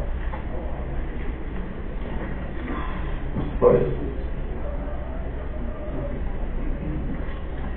Thank you very much, Mayor. This is basically just another house cleaning matter regarding the repealing the parking lot fees because we no longer own the parking lot. Officer, can we close the door?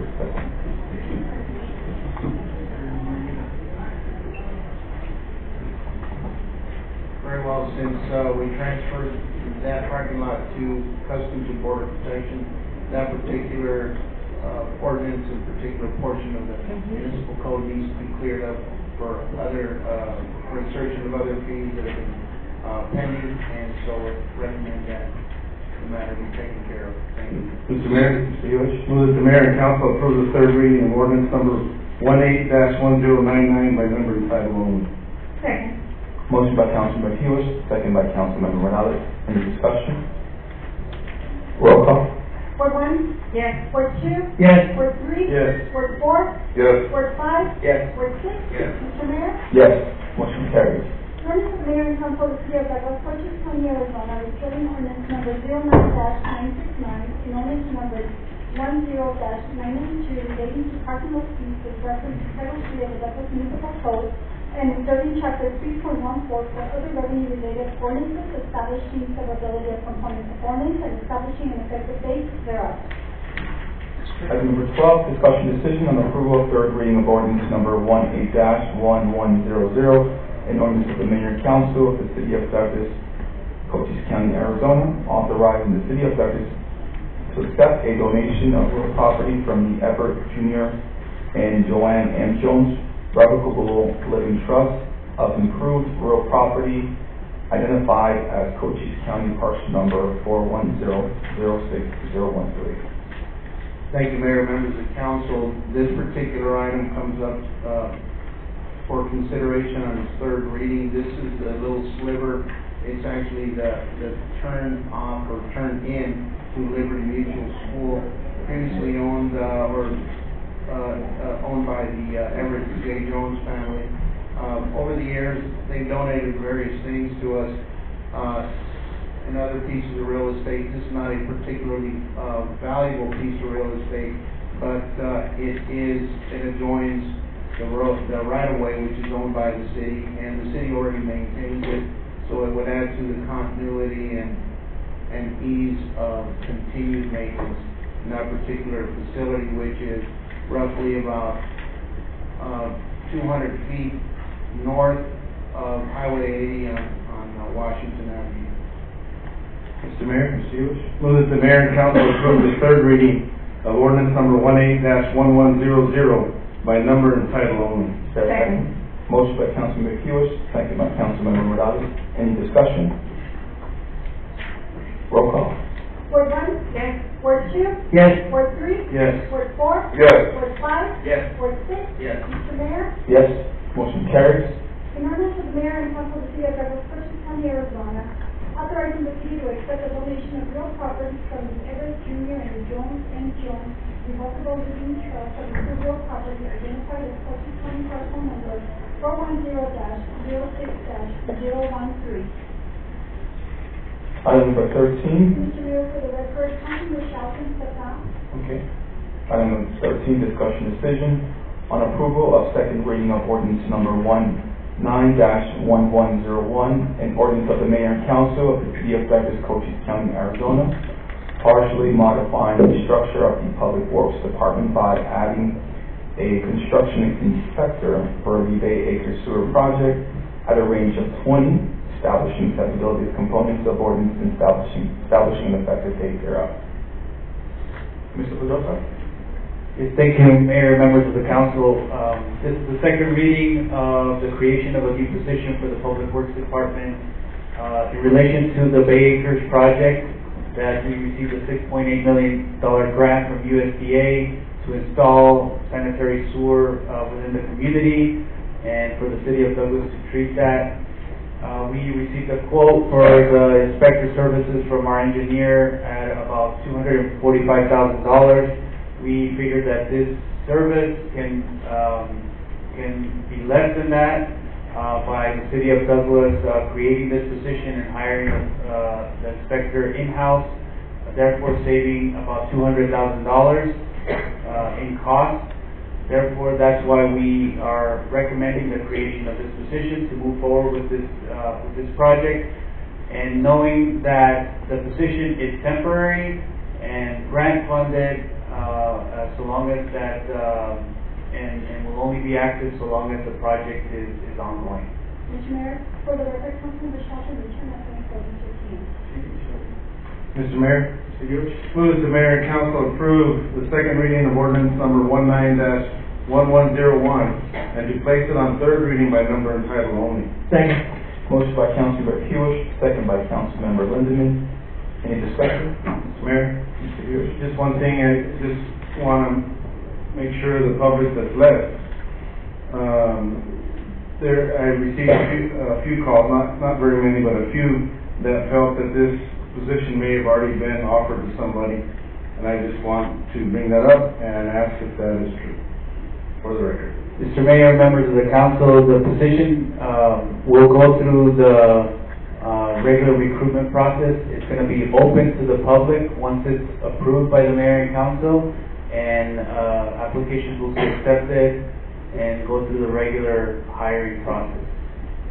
Thank you. One more question if I may, Mr. Mayor.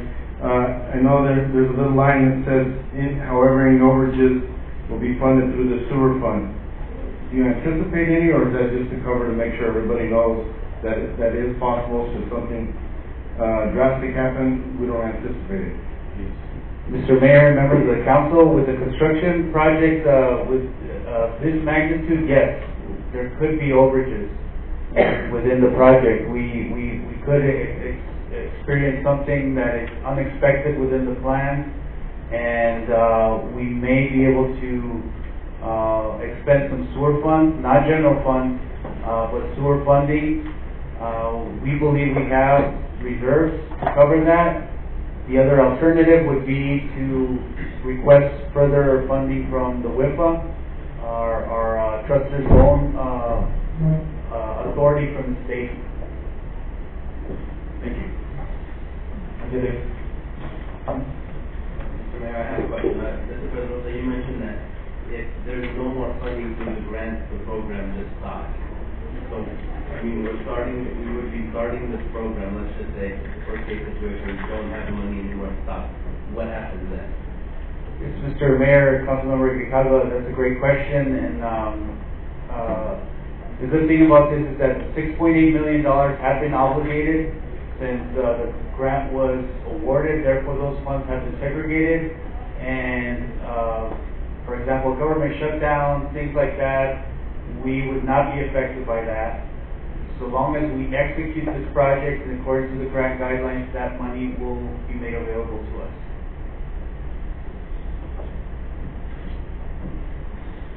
Roll call. Mr. Mayor, I have a few questions. Okay.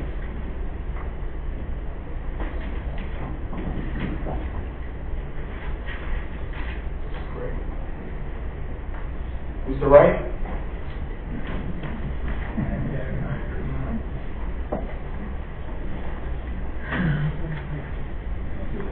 I know it's late and everybody wants to be home after life. But I do have a question more than a statement. I hope it can be answered. And that is, when the city, I know you're trying to take this windfall money and put it back and give it back to the city, the $200,000, I understand that.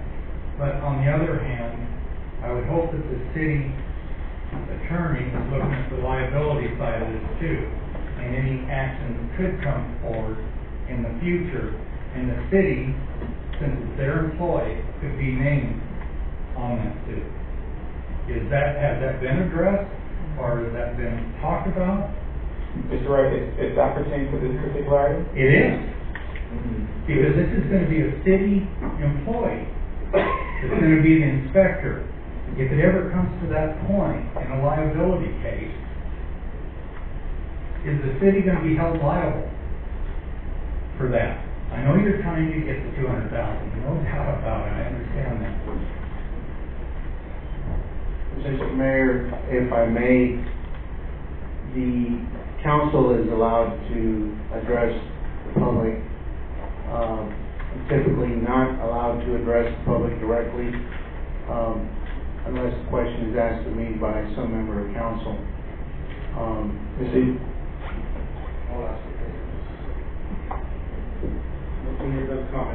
I am done. Thank you, Mr. Wright. Mr. Mayor, Mr. Yosh? would this position fall under our umbrella of liability, and would we anticipate any greater, or would it change our rates? Thank you, Mr. Mayor, Councilmember Hewish. That is all going to be dictated upon the engineer's owner's agreement that we established with the engineer managing our project. And as I reviewed the project, the way that this position is going to be handled is the RPR will still be a city employee. However, it would be falling under the supervision of the contracted engineer. And we can be specific as far as what Actually, the contract, the way it is written right now, it is specific as to the owners having to provide certain insurance limits, as well as the engineer providing their insurance limits. So the way I see it, it's going to be a dual responsibility between the engineer and the city. Thank you. Thank you. We're okay, council? Roll call? Ward 1? Yes. Ward 2? Yes. Ward 3? Yes. Ward 4? Yes. Ward 5? Yes. Ward 6? Yes. Mr. Mayor? Yes. Motion carries. Turning to the mayor and council of the city of Douglas County, Arizona, partially modifying the structure of the Public Works Department by adding a construction inspector to the basis to a project with a range 20, establishing severability of component performance and establishing an effective date thereof. Item number 14, discussion decision on approval of second reading of ordinance number 19-1102, an ordinance of the mayor and council of the city of Douglas County, Arizona, authorizing the sale of a semi-improved parcel of land described as easterly 150 feet of parcel 409-170494 to Southwest Gas Corporation and located adjacent to their local facility pursuant to terms that entered into by the parties, establishing severability of concordance and establishing an effective date thereof. Mr. Flores? Mr. Mayor, I stretched my legs, so I'll be front and center on this one.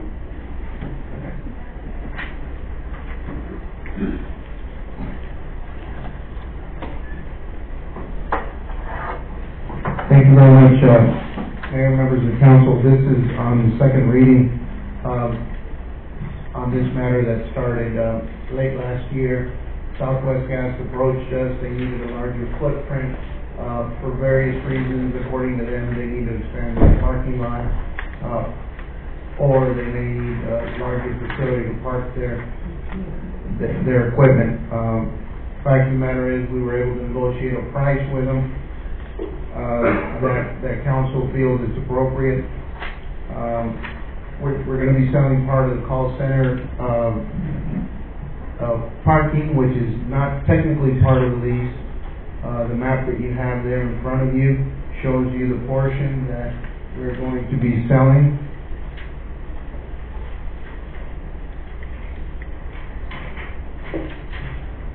We're on second reading currently. You're basically looking at 22,000 square feet at roughly about $4 per square foot, which we believe represents fair market value. All closing costs and various insurance, title insurances are going to be taken care of according to the standard protocol. So you basically split the expenses on the closing, and the seller picks up the title insurance. If anybody has any questions, I can address them. Mr. Pedrosa's here as well. We've been working together on this deal with Southwest Gas. Mr. Mayor, Mr. Hewitt, move that the mayor and council approve the second reading of ordinance number 19-1102 and to place it on third reading by number and title only. Second. Motion by Councilmember Hewitt, second by Councilmember Shelton. Any discussion? Roll call. Mr. Mayor, I was just going to mention, all meetings we've been talking about money, that we needed money, so just letting everybody know we're selling a piece of land here. Roll call. Ward 1? Yes. Ward 2? Yes. Ward 3? Yes. Ward 4? Yes. Ward 5? Yes. Ward 6? Yes. Mr. Mayor? Yes. Motion carries. Notice to the mayor and council of the city of Douglas, County, Arizona, authorizing the sale of a semi-improved parcel of land described as easterly 150 feet of parcel 409-17-049H to Southwest Gas Corporation and located adjacent to the local facility, pursuant to terms entered into by the parties, establishing severability of component performance and establishing an effective date thereof. Item number 15, discussion decision on approval of resolution number 19-1320, a resolution of the mayor and council of the city of Douglas County, Arizona, promoting and reaffirming our commitment to ensure racial equality and justice for all, for a healthy community, in the city of Douglas.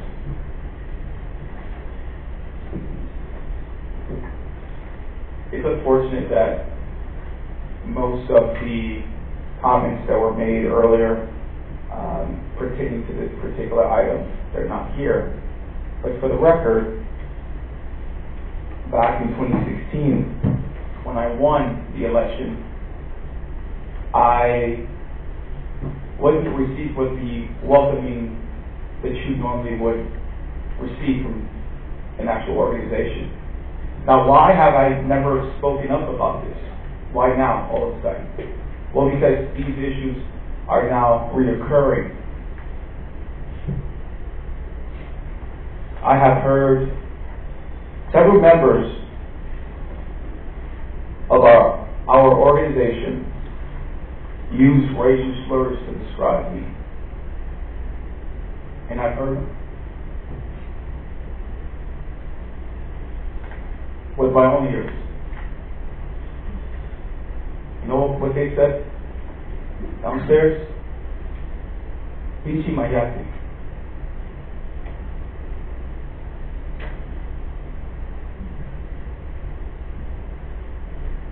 Quiet. I don't want you all to feel pity for me, but I'm telling you things that have been happening behind closed doors. In the past, you had a former person that used to represent the city of Douglas, and he loosely said the N-word.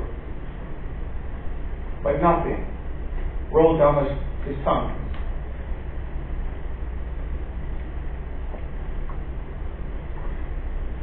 The nice thing about the city of Douglas is that I have had people who work here come into my office and say, Mayor, I'm sorry, that's not who we are. But for someone to say that they don't like the mayor because he's black and he's a foreigner is inexcusable and unacceptable. And that's why this resolution is on there. I've been told to go back where I came from, wherever that is.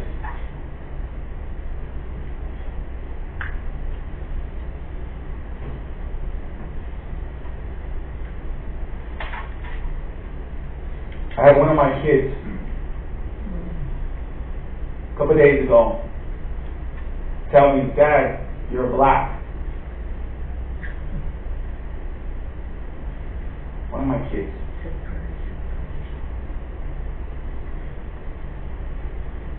You know what I told my baby? It's okay, Dad is black. And it's okay. You don't have to be angry with them. But that's the level of bigotry and racism. It's unacceptable. And that's why I have this resolution on here. To say that I would contact a news media outlet to talk about the community that I'm supposed to represent, that we're supposed to represent, it's a lie. For the record, I have never contacted any news media, whether they're here or foreign, to talk about what's happening in Douglas, particularly a racial and inflammatory image that was sent to me by a Recall Uribe Facebook page. That's what was sent to me. And that's why we have this resolution on here today. Because as a reminder, it's Black History Month. And that's not who we are. I'm not asking you to like me. I'm asking you to respect the work. I'm asking you to respect the democratic process. And I'm asking you to respect me and my family. I'm asking for decency. Black History Month. Black History Month reminds us of that. Of how far we've come. I am the first person of color to be elected as the mayor here. And I know for a fact that's not who we are. But this is what's been happening to me since 2016. And this is the first time that I'm bringing it up.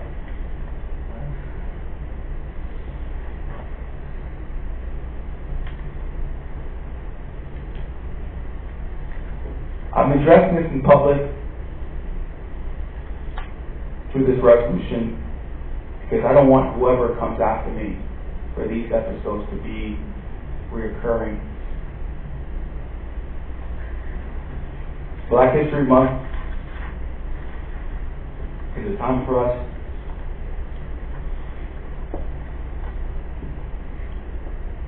that we should be proud of. In the late 1900s, there was a huge population of African Americans living in this community, and that's why through the Jazz Festival, we were celebrating Black History Month here.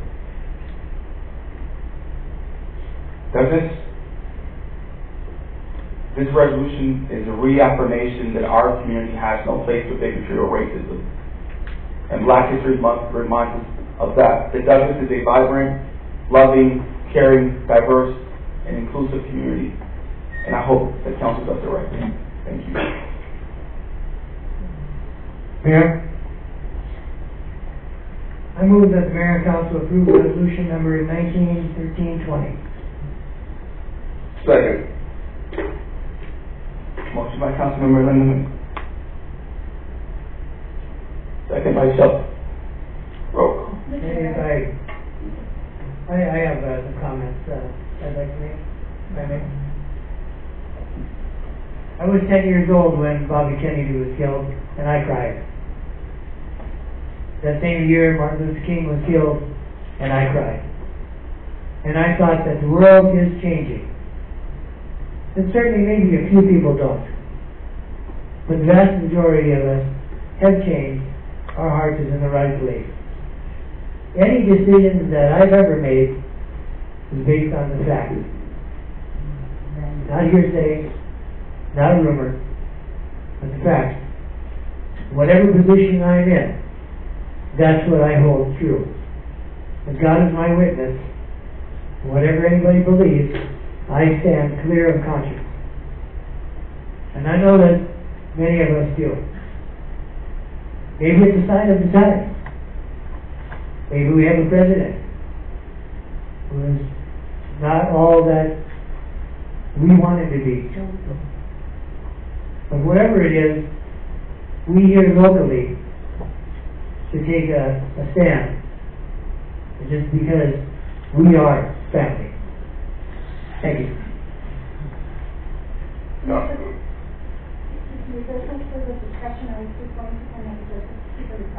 Mr. Shelton. Okay, you still want to know the truth about it tonight when we were around the table. I never even looked at you as being black. I mean, I knew it, but it didn't even register. You know, that's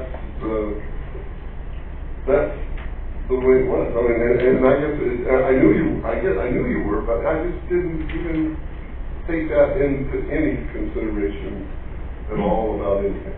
Okay. Mr. Mayor, if I may, I know that the majority of the people that disagree with us aren't, they don't think that way. But the whole night we talked about perception. After the last few meetings, it wasn't just recall talk. It was, like he said, go back to where you came from. You're not welcome here. Those are phrases from when bathrooms and schools and water fountains were separated. And for us, at the same time, you want us to go out and market Douglas at the AMC to bring businesses from Mexico over here. But when they hear that you're calling somebody that's not from here different, and you're saying go back to where you came from, you got to look at it from our position also. We can't sell Douglas on that. Because in the back of their minds, they're thinking, am I going to be in that same situation? Are they going to tell me the same thing because I'm not from there? We have to realize that economically, we're not in a great situation, but we're getting better. But we have to support ourselves. We have to drown out the negativity. If you don't like what we do here, that's fine. If you want to get signatures, that's fine. You have 4 years if you want to get somebody to fill this seat. That's fine. But you got to remember, now we're on the internet. Now people are watching, not just from Douglas. They're watching what you're saying to the council, saying that we either broke the law, which, I mean, if we did, there's our legal help, there's also the Attorney General. But the way Douglas is being marketed, it's hard for us to get over that hump. And at the same time, what bothers me the most is, what about our future leaders? Look at the way the meetings have gone on, and do you think those that are going to turn 18, 19, they want to get into local politics after seeing what we're going through? Like I tell people, if y'all want to recall me, I mean, any one of us, it doesn't matter whether we agree on anything or on everything, but you got to realize that there's people watching, there's people hearing. If you want to fix our community, we have to have a positive attitude. We have to agree to disagree.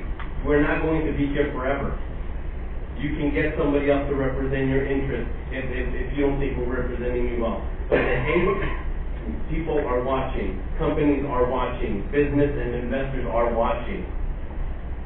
And I'm glad we had somebody from the audience giving positive remarks, suggestions. I think council should be calling him, emailing him for more suggestions. That's what we have to go to. We have to drown out the negativity. No more fighting. No more. If we agree, that's great. Let's move forward. If we disagree, let's not have debates. Let's have discussions. Let's not have arguments. Let's talk. Civility is a must if we want to move forward as a city. That's all I have to say. Thank you, Councilman. May I? You all know I work on the education field, and it's sad, especially when we're dealing with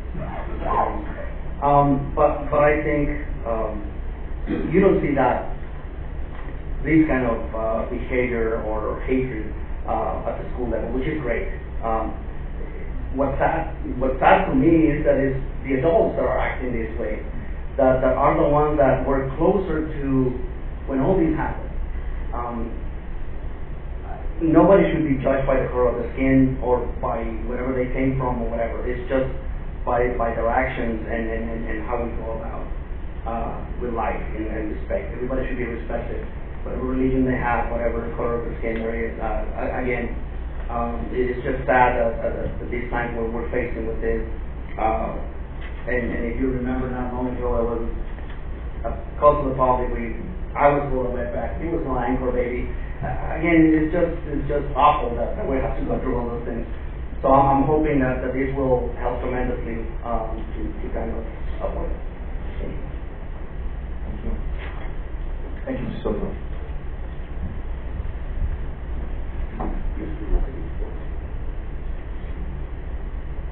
Ms. Robles.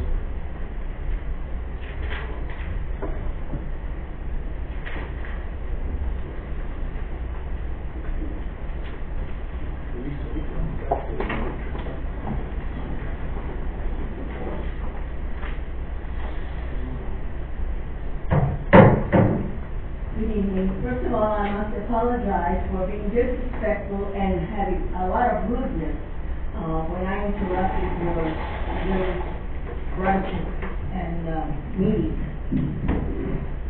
First of all, I must tell you that I apologize for being disrespectful and having a lot of rudeness when I interrupt, when I ask that I can't hear. I come to the meeting for that very purpose, to hear what is being said. And when people that are on the council or helpers, like our city attorney, can't learn to speak right into the mic, it is very difficult to sit back there and hear. I sit back there because of my back. It's not because I want to sit back there. I always used to sit here in the front. Now, I see that you have... I have lived in Douglas all of my life. 80 years is a long time. I was raised, I went to school here, I got my education, I worked here. And now we have this ordinance being written for racial equality. Why, in all the 80 years that I've been here in Douglas, that I have been able to reason, we've never had that issue here in Douglas. Never have we had that issue. Here in Douglas, we have all been treated equal. And if you made something out of yourself, it's because you sat down and worked to make yourself something out of yourself. Nobody made anybody. Nobody gave any favors. Until lately, I've seen a lot of favoritism coming out of this city hall, which is very disgraceful when you see that. As citizens of Douglas, I don't think this should have ever taken place, this ordinance that's been written for racial equality and justice. That has never been an issue here, so why are you going to bring it up? It was taken care of, I can't remember exact date, but it was in between 1980 and 1984. That was taken care of, and we've never had to rely on that or work on it again. Our city has never been in the red. It's too bad it's in the terrible red now. Mr. Nava, thanks to him, he held those purse strings very tight. I am very thankful to him, and I told him that many times before he went to the grave. I thank you for being such an honest citizen and being so grateful and truthful to us. Thank you. Thank you very much, Brenda. Roll call. I just want to say something. So when I first saw this, I was a little bit concerned because I have to agree with Mrs. Lopez that we've never had these issues come up. I know you're black. I have friends that are black. When I was going to high school, I think that's when the shift started to change. I saw these white girls going out with black guys. I didn't think anything of it. It was just something natural to me. And you see more of it now. And so it's a shame that this even had to come here, because I think I respect you, and I just hate to see this. I really do. Mr. York. Thank you, Mr. Mayor, and I'm also, be honest and upfront, I belong to a religious group that's been discriminated against since the 1820s, and so I felt a little bit, I've never felt, and I don't know what it's like to live with the racial discrimination. I do understand the religious discrimination, and I am appalled that members of our community would go to that point, and it's shameful, it's not acceptable, but the Douglas that I know as a whole is nowhere near that. One of my heroes recently said, when he was talking to the youth and young adults, he said he urged them to stop labeling themselves, asking them not to define themselves by some temporary quality. I quote, "Our single best quality to characterize ourselves is that we are a son or daughter of God. That fact overrides all other labels, including race, occupation, physical characteristics, honors, and even religious affiliation." I would hope that would be the motto of Douglas always and forever. Thank you, Mr. Mayor. Thank you, Mr. York. Roll call. Ward 1? No. Ward 2? Yes. Ward 3?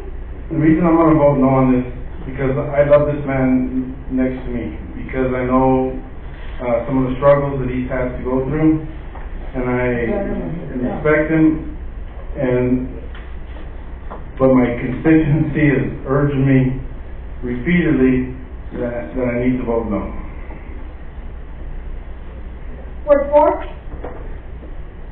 I really respect your wife and your mother-in-law and Renee and your brother-in-law and your mother-in-law, and I'm going to vote yes on this. Okay. Ward 5? Yes. Ward 6? Yes. Mr. Mayor? Yes. Can we take a break? For the record, it's 8:13 p.m.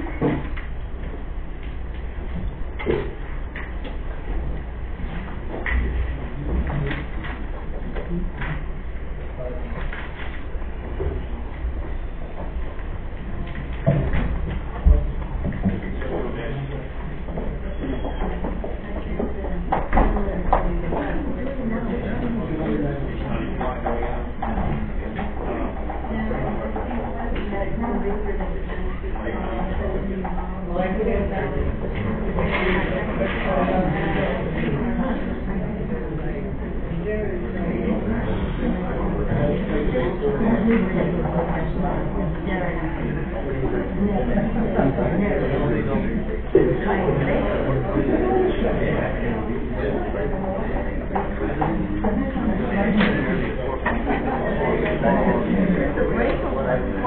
mayor called. Yeah, Monday.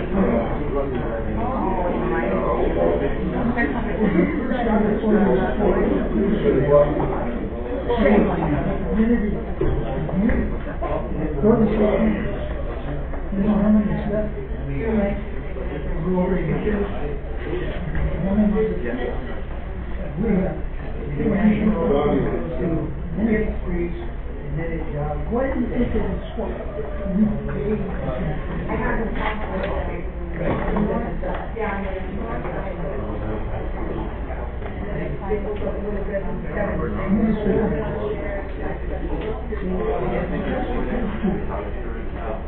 Rule says that you can have it safe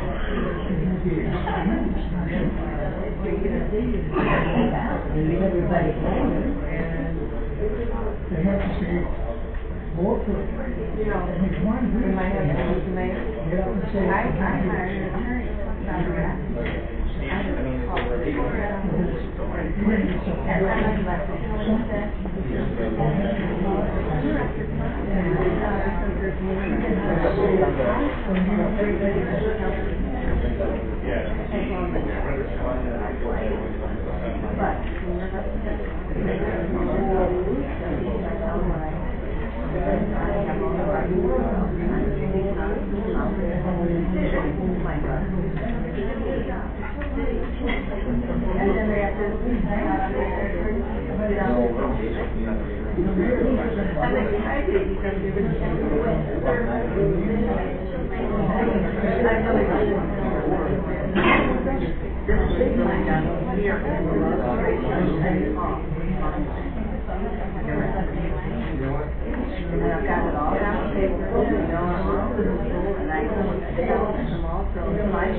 And then I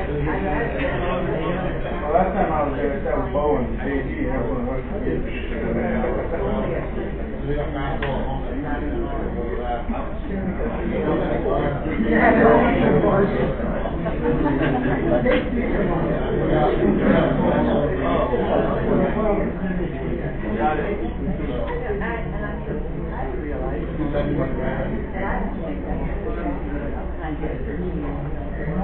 I didn't like family kept making.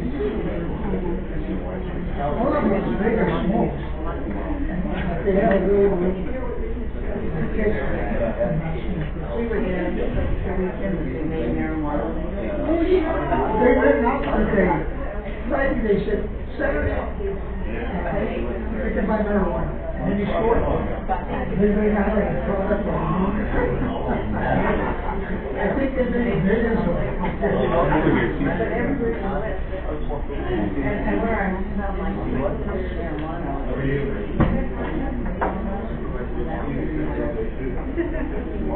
And I just like, not only that, the chairman was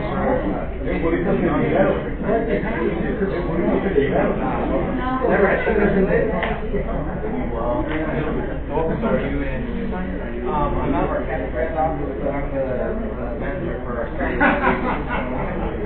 That's where you see it. They don't come on city council night.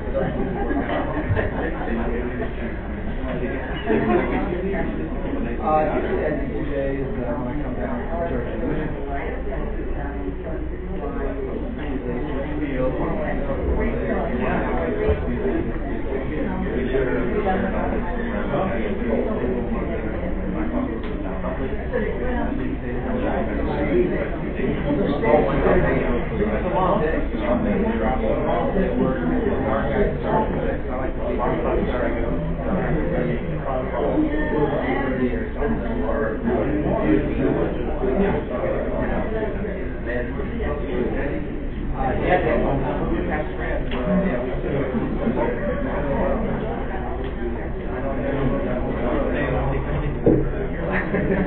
Well, Matt, you brought a good replacement, you know,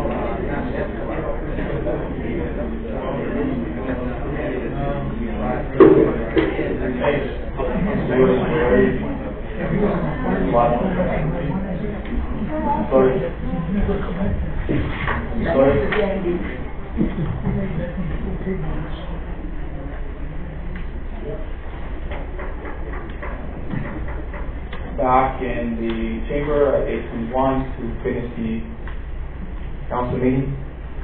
We're moving on to item number 16, discussion decision on approval of resolution number 19-1321, a resolution of the mayor and council of the city of Douglas, Cochise County, Arizona, authorizing the acceptance of the grant funding in the amount of $2,100 from the Arizona Creative Community Institute. Mr. Garza. City Manager, Mayor, council members, and the public, I'm happy to report that, let me just first clarify, since I've been here 2 years ago, I had a plan, sir, and I think you were aware of it, the hiring authority was aware of it, and also city manager, which I executed my first year. The second year, I put together this plan, and part of that plan was embedded in what we call the Arts and Cultural District, of which the mayor and council approved. Thank you very much, because I think that's a good way to beef up G Avenue. One of the things we did is we went after grants. We got 2 of them. And I'm happy to report that we are getting another grant in aid for the Arts and Culture District. That's in the amount of $21,000. This is the second year the grant is being awarded to the city of Douglas. So that's good news. And how it's going to be used is that we have $6,000 that are going to be going to 2 artists. They're going to determine what they want to do within the next month or so, and then they're going to be designed and created at Cochise College, of which then they're going to be placed in and around the city of Douglas. Now, you probably have questions on how this was done. Basically, the artists got together with members of the community and members of the schools within the city of Douglas in order to share with them what they thought could be done, and they got feedback from members of the community and in the classes. That's how we have an idea of today of what's going to happen downtown. Now, I might add there's been some other activity within the area of downtown, which is G, is we have a mural that's on the north face of Brophy. The nice thing about it is it's actually created more of activity within. We even have a mural on the library now, and Joel has done a good job of putting more art around the community as well. What it does, it actually brings more light to the city of Douglas when you have niceties like that. And I must add, on March 2nd, we will add to this on one of the buildings, and I think everyone will join as well. Thank you very much. I'm happy to report this, and I think it's a good thing for the city of Douglas.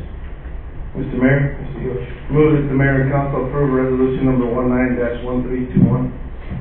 Second. Motion by Councilmember Hewish, second by Councilmember Morales.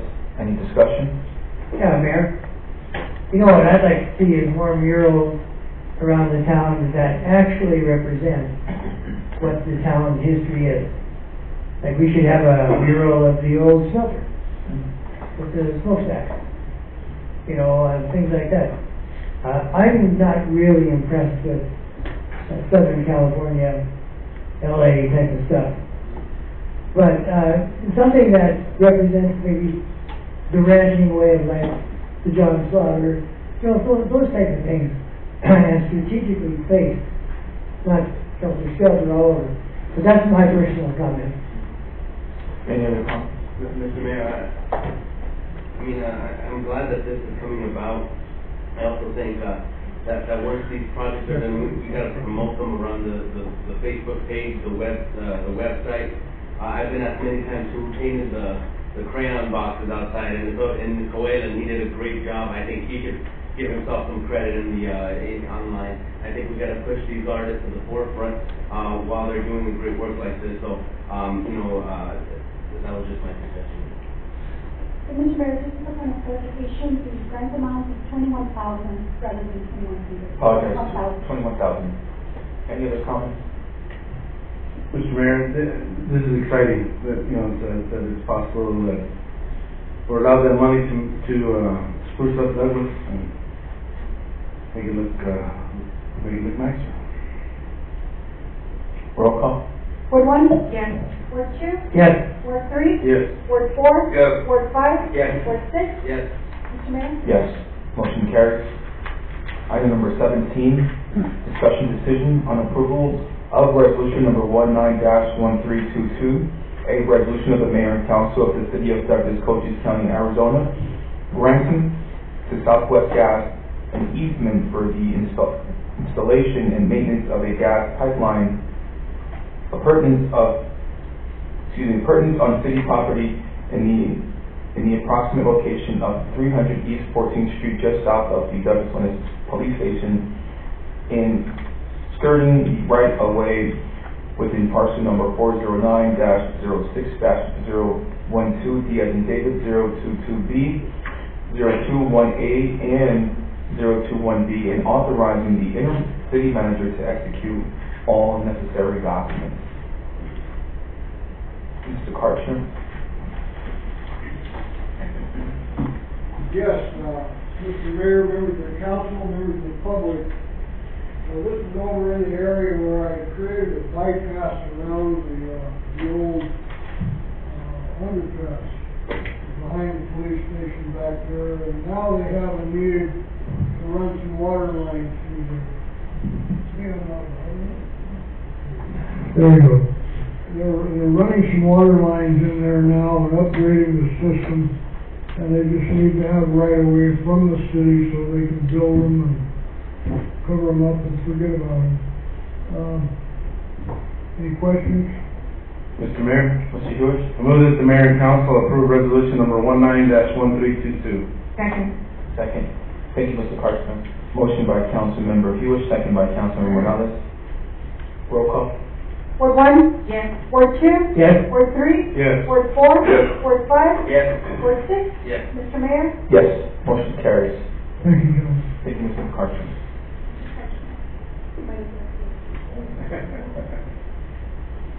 Item number 18, discussion decision on approval of resolution number 19-1323, a resolution of the mayor and council of the city of Douglas, Cochise County, Arizona, authorizing the granting of a renewable license to the U.S. Customs and Border Protection to use and maintain and repair Apache Bird Access Road located on the south side of the Douglas Municipal Airport and running the length of parcel number 410-01005 and authorizing the interim city manager to execute all necessary documents. Mr. Karchner? Yes, Mr. Mayor, members of the council, and members of the public, what we have here is a request from the border and customs inspection people to build a new road along the east side of the airport, all the way from Toronto Trail all the way down to the border patrol, border section where they patrol.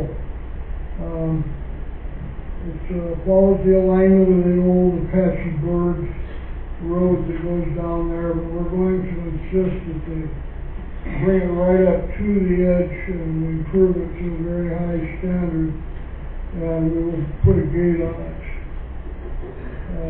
We still have some bad fence west of that, but the rest of it's in pretty good shape now. So I would recommend that the council would approve the multi-year renewable lease for the road. If we have any need for it, we can throw them off. We have total rights. It's not likely to happen. I think they can clean it up and make it a lot safer. Mr. Mayor? Mr. Hewish? Move that the mayor and council approve resolution number 19-1323. Second. Motion by Councilmember Hewish, second by Councilmember Morales. Any discussion? Mayor, I have a question of Mr. Karchner. There is no public access down in that area. Is there any more?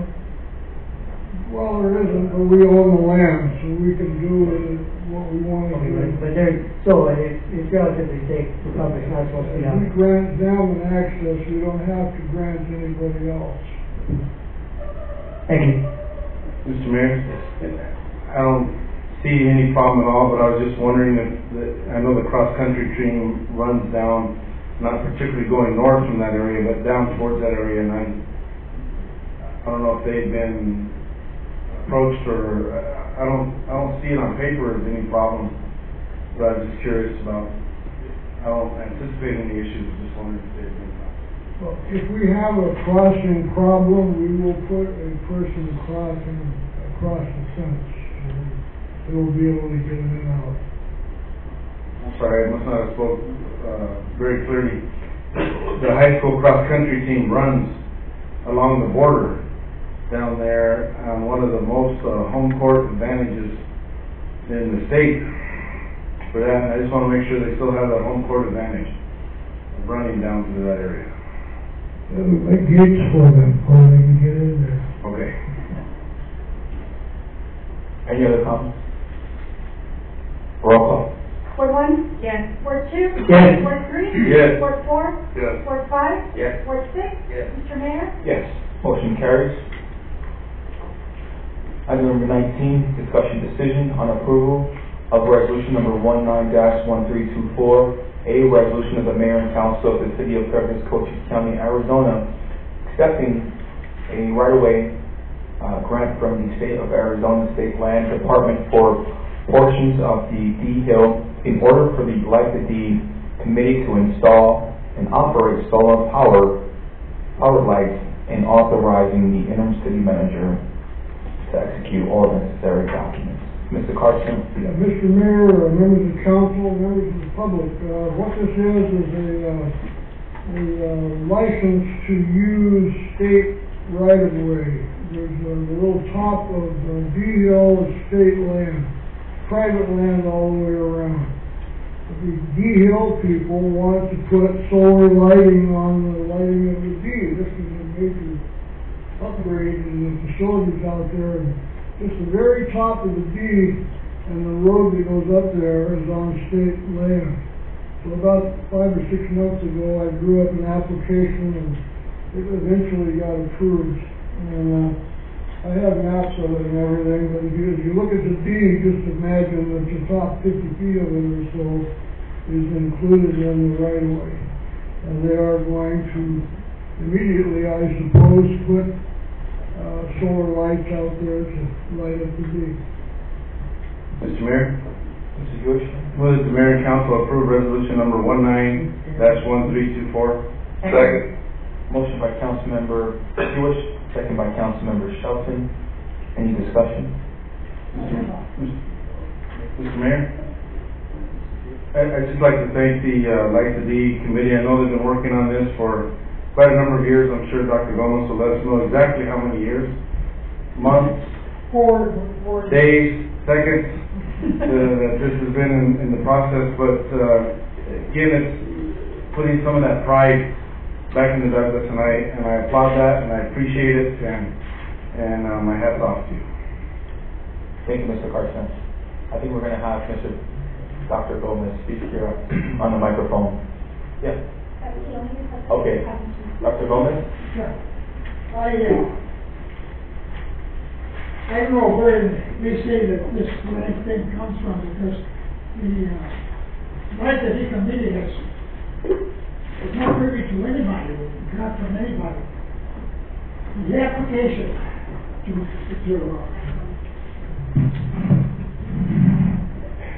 I'd like to speak more to that, because I'll give more information to this, and no turn around, no disrespect. But the thing is that the application demanded a $500 fee. Well, when Russell was in there, he said, I'll try to find the 500, so see if he can take the 500. Well, we got a bill, come in, reimburse us. I went and gave him the $500. Then we found out that we had to lease the land up there, and another $1,200 for 10 years. That wiped us up almost $2,000, and we've been putting a lot of pancakes to get this money. So, what I want to tell you is that Rotary has really put themselves out to get that thing done. Why do you think it looks white? Because we, the committee, pays for the painting. Not because anybody from City Hall does it. We get the paint and we get it done. We tested some lights. Now, I hope there was a lot of people that got off the agenda items, and they were talking about elections, recall me, and speeches about elections and all said, which was all about. But the thing is that a third of the deed is privately owned. And I called this guy, and he says he's not here. He responded from Utah. And I said, look, we got a problem. We got to put lights in the deed. He said, build it. I got it done in 3 hours. So the fact of the matter is, we have had so many contributions from New Mexico, Arizona, Nevada, California, and if I live to see this project, there are a lot of people that put in more money than the city ever has.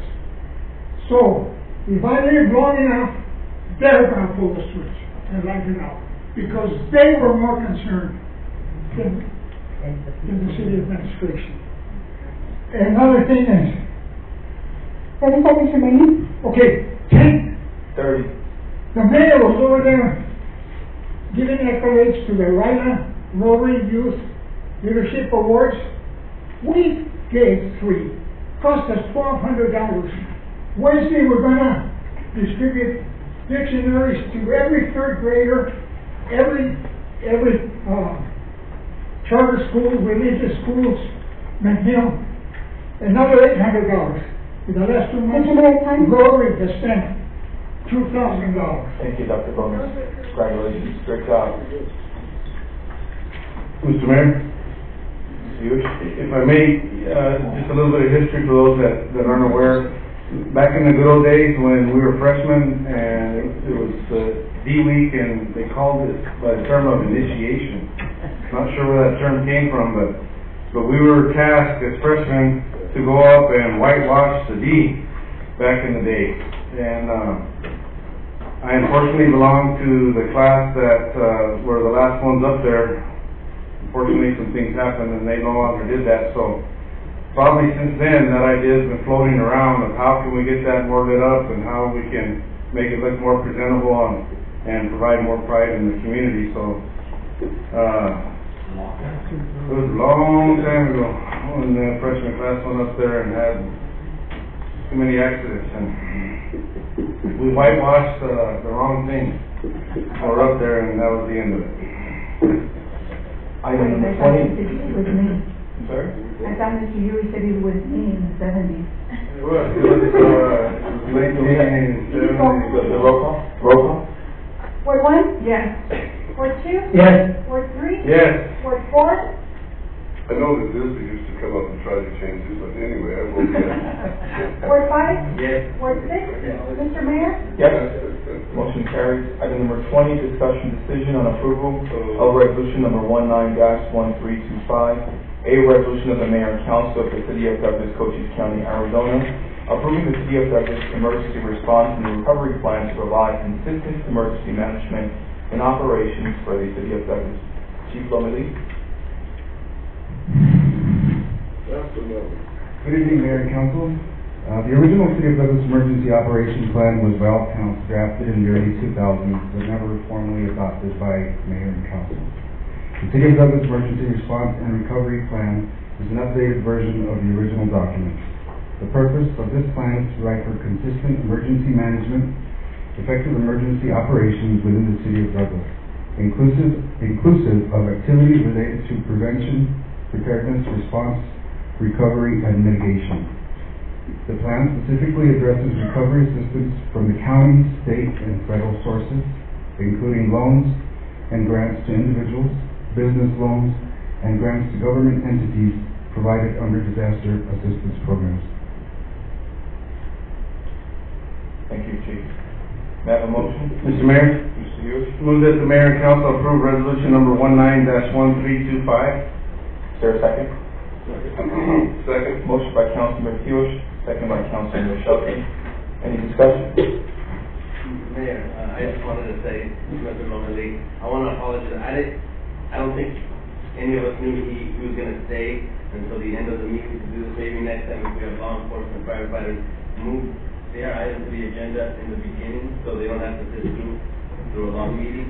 You know, if we have to deal with ourselves, let's deal with ourselves, but I want to just apologize for that. Thank you, Chief. Mr. Mayor, I was wondering if Mr. Lomeli could address on page 27 of this document under subsection C. I'm just kidding. Got it. You see how many pages that was? I want to know how long it took Mr. Soto to read them all. Roll call. Ward one? Yes. Ward two? Yes. Ward three? Yes. Ward four? Yes. Ward five? Yes. Ward six? Yes. Mr. Mayor? Yes. Motion carries. Item 21, adjournment. May I have a Mayor, motion? I move to adjourn. May I have a motion to adjourn? Second. Motion by Councilmember Morales, second by Councilmember Shelton. All those in favor say aye. Aye. All those opposed say nay. Motion carries. Meeting is adjourned.